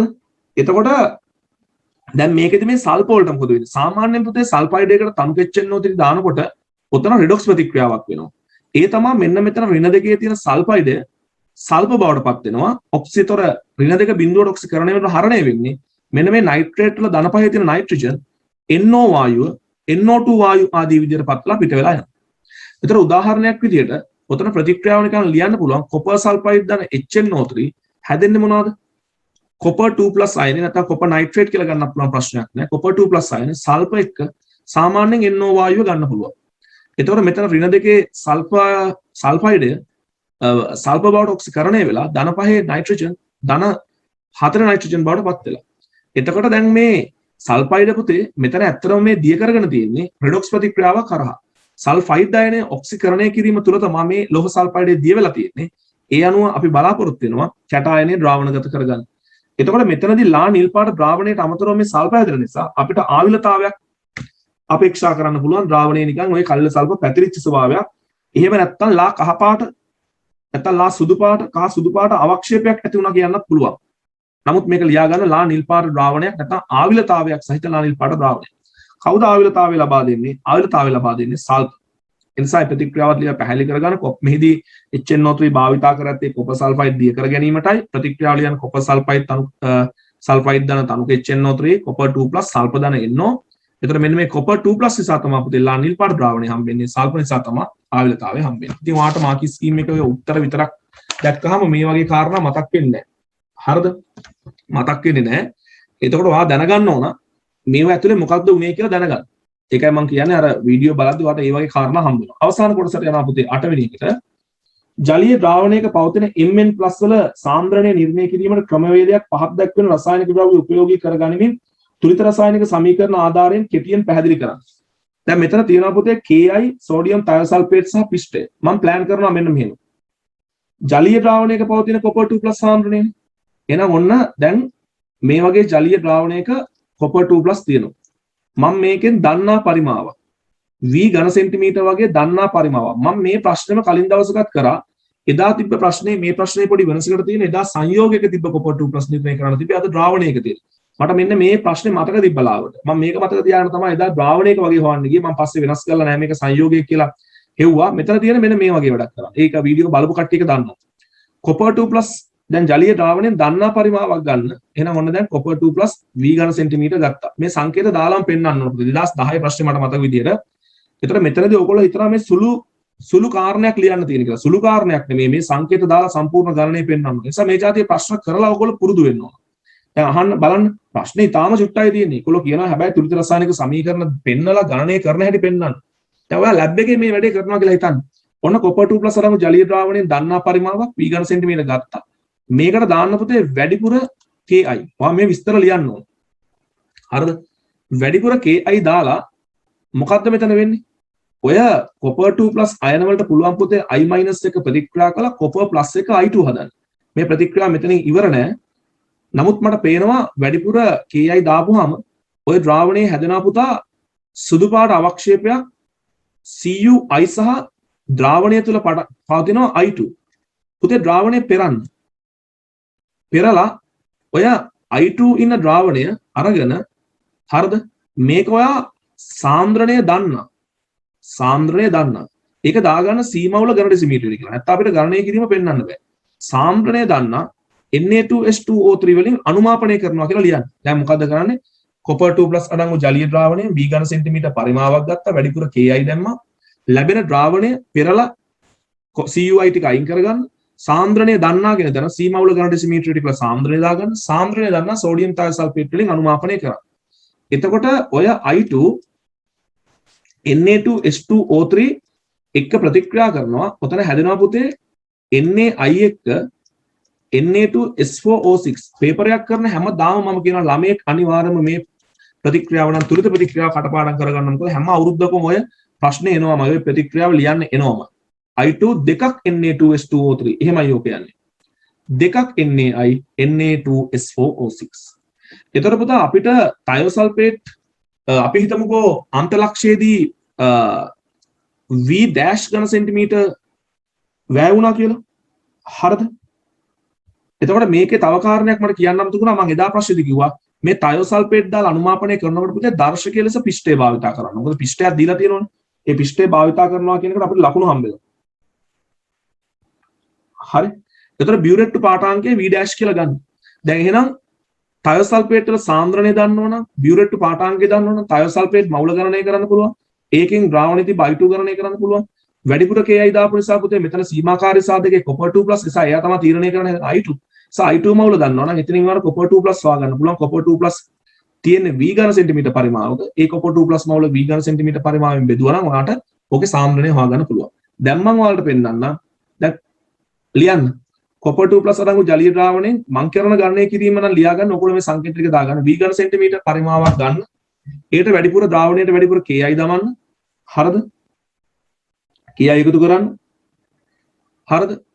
ඊට පස්සේ ද්‍රාවණයේ පෙර ද්‍රාවණයේ අඩංගු I2 එහෙම ලියන්න. ද්‍රාවණයේ අඩංගු I2 සාන්ද්‍රණය දන්න සෝඩියම් තයෝසල්ෆේට් වලින් අනුමාපනය කරන මෙහිදී දර්ශකයේ ලෙස පිෂ්ඨය භාවිතා කරනවා. ඒකට ලකුණු හම්බ වෙනවා.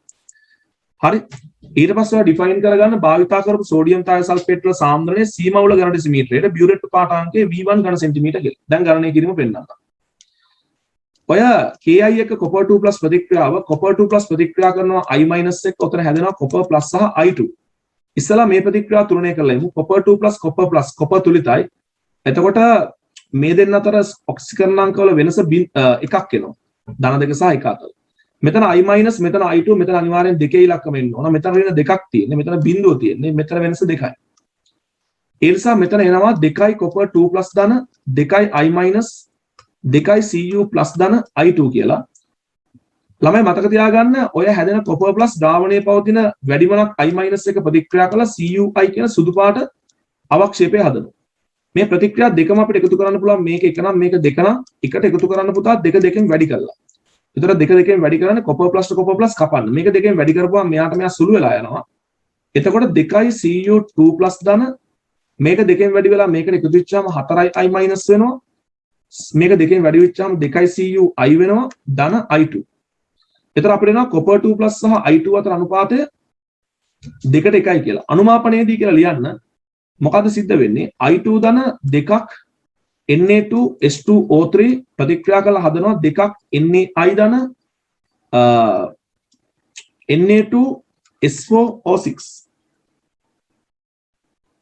හරිද? මෙහෙම හදන්න. ඊට පස්සේ පුතා ඔයාලට පුළුවන් ඕනනම් මේක තුන්වෙනි ප්‍රතික්‍රියාව කියලා අරගෙන මේක හතරවෙනි ප්‍රතික්‍රියාව කියලා අරගෙන මේ දෙක එකතු කරන I2 කැපෙන. එතකොට ඔයාලට එනවා 2ක් copper 2+ ධන.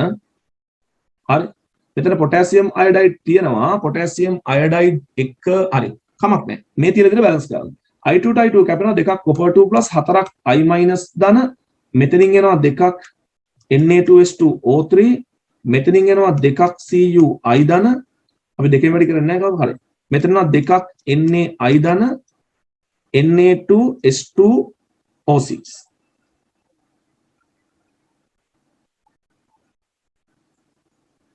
මොකද මෙතන මේ හරිනේ හරි. ඒතර ඔහොම එනවනේ හරිනේ. කිසි ගැටලුවක් නැහැ. I- කපන්න බෑ. මොකද මෙතන මම මේ සෝඩියම් ප්ලස් දාගත්ත නිසා සෝඩියම් ප්ලස් එක I- මෙතන තියෙනවා. මේකට මොකද අපිට තව ඔය දැන් අපි මෙතන පොටෑසියම් දාගත්ත එක තමයි වැරද්ද. හරි. පොටෑසියම් දාගත්තා නම් කිසි ප්‍රශ්නයක් නැහැ. මෙතන අපිට Ki කියලා ලියන්න පුළුවන්. ඒ ප්‍රශ්නයක් නැහැ. ඔය ආපු එක ගන්න. ඒතර මෙතන අපිට වෙනවා copper 2+ සහ සෝඩියම් තයෝසල්ෆේට් අතර අනුපාතය 1:1. එහෙනම් දැන් ලියනවා. වැය වූ Na2S2O3 මවුල සාන්ද්‍රණය n සමානයි Cv සාන්ද්‍රණයේ C පරිමාව V අපි මේවා ඒකක මවුල ඝන ඩෙසිමීටර මේක සෙන්ටිමීටර කියලා දාගත්තා 10 3 වැඩි කරනවා එතකොට තමයි මවුල වෙන්නේ. මොකද මම මෙතන ඝන සෙන්ටිමීටර කියලා දාගත්ත නිසා තමයි 10 3 වැඩි කරන්නේ. ඊට පස්සේ අපිට ලියන්න පුළුවන් අර copper 2+ අඩංගු ද්‍රාවණයේ පරිමාව V නේ V ඝන සෙන්ටිමීටර තුල අඩංගු මෙතන හැබැයි V නෙමෙයි පුතේ බියුරෙට්ටු පාඨාංකය මම V ඩෑෂ් කියලා නේ ගත්තේ. හරියට ඒක දාන්න ඕන බියුරෙට්ටු පාඨාංකයෙන් වැඩි කරන්න ඕන Cv. ඊට පස්සේ copper 2+ අඩංගු වෙච්ච ද්‍රාවණ පරිමාව V ඝන සෙන්ටිමීටර තුල අඩංගු copper 2+ මවුල ඒක මෙතන හැටියට සෝඩියම් තයෝසල්ෆේට් වලට සමානයි. C වතාවක් V dash 10 3යි මවුල. දැන් එහෙනම් copper 2+ වල සාන්ද්‍රණය සමානයි. ඒ copper 2+ මවුල ප්‍රමාණය දරුවා බෙදන්න ඒ copper 2+ තිබ පරිමාව. ඒ පරිමාව V. ඒක 10 3න් වැඩි කරලා ඝන ඩෙසිමීටර කරා.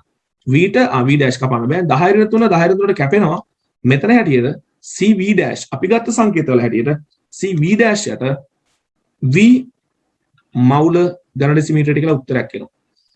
ඒ අනුව අපි 2020 ප්‍රශ්න පත්‍රයේ තියෙන කාලය හැටියට මට පුළුවන් උපරිමේ මම ඔයගොල්ලන්ට මේ විදිහට කරලා දෙනවා.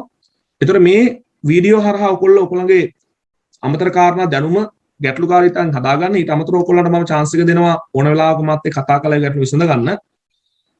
මම පුළුවන් තරම් ලයිව් ක්ලාස් එක ඉවර කරන්න බලාපොරොත්තු වෙනවා. දැන් ඊළඟ දවස් නම් සවිස්තරව කතා කරන එක පොඩක් අඩු කරලා අත්‍යවශ්‍යම කාරණා විතරක් කතා කරලා පුළුවන් තරම් එක දවසින් MCQ එක කොහොමද ඉවර කරන්නත් සිකුරාදා දවස් වල පුළුවන් තරමක් එසේ සහ ස්ට්‍රක්චර්ඩ් එසේ කතා කරලා ඉවර කරන්නත් බලාපොරොත්තු වෙනවා දවස් දෙකක් ඇතුළත.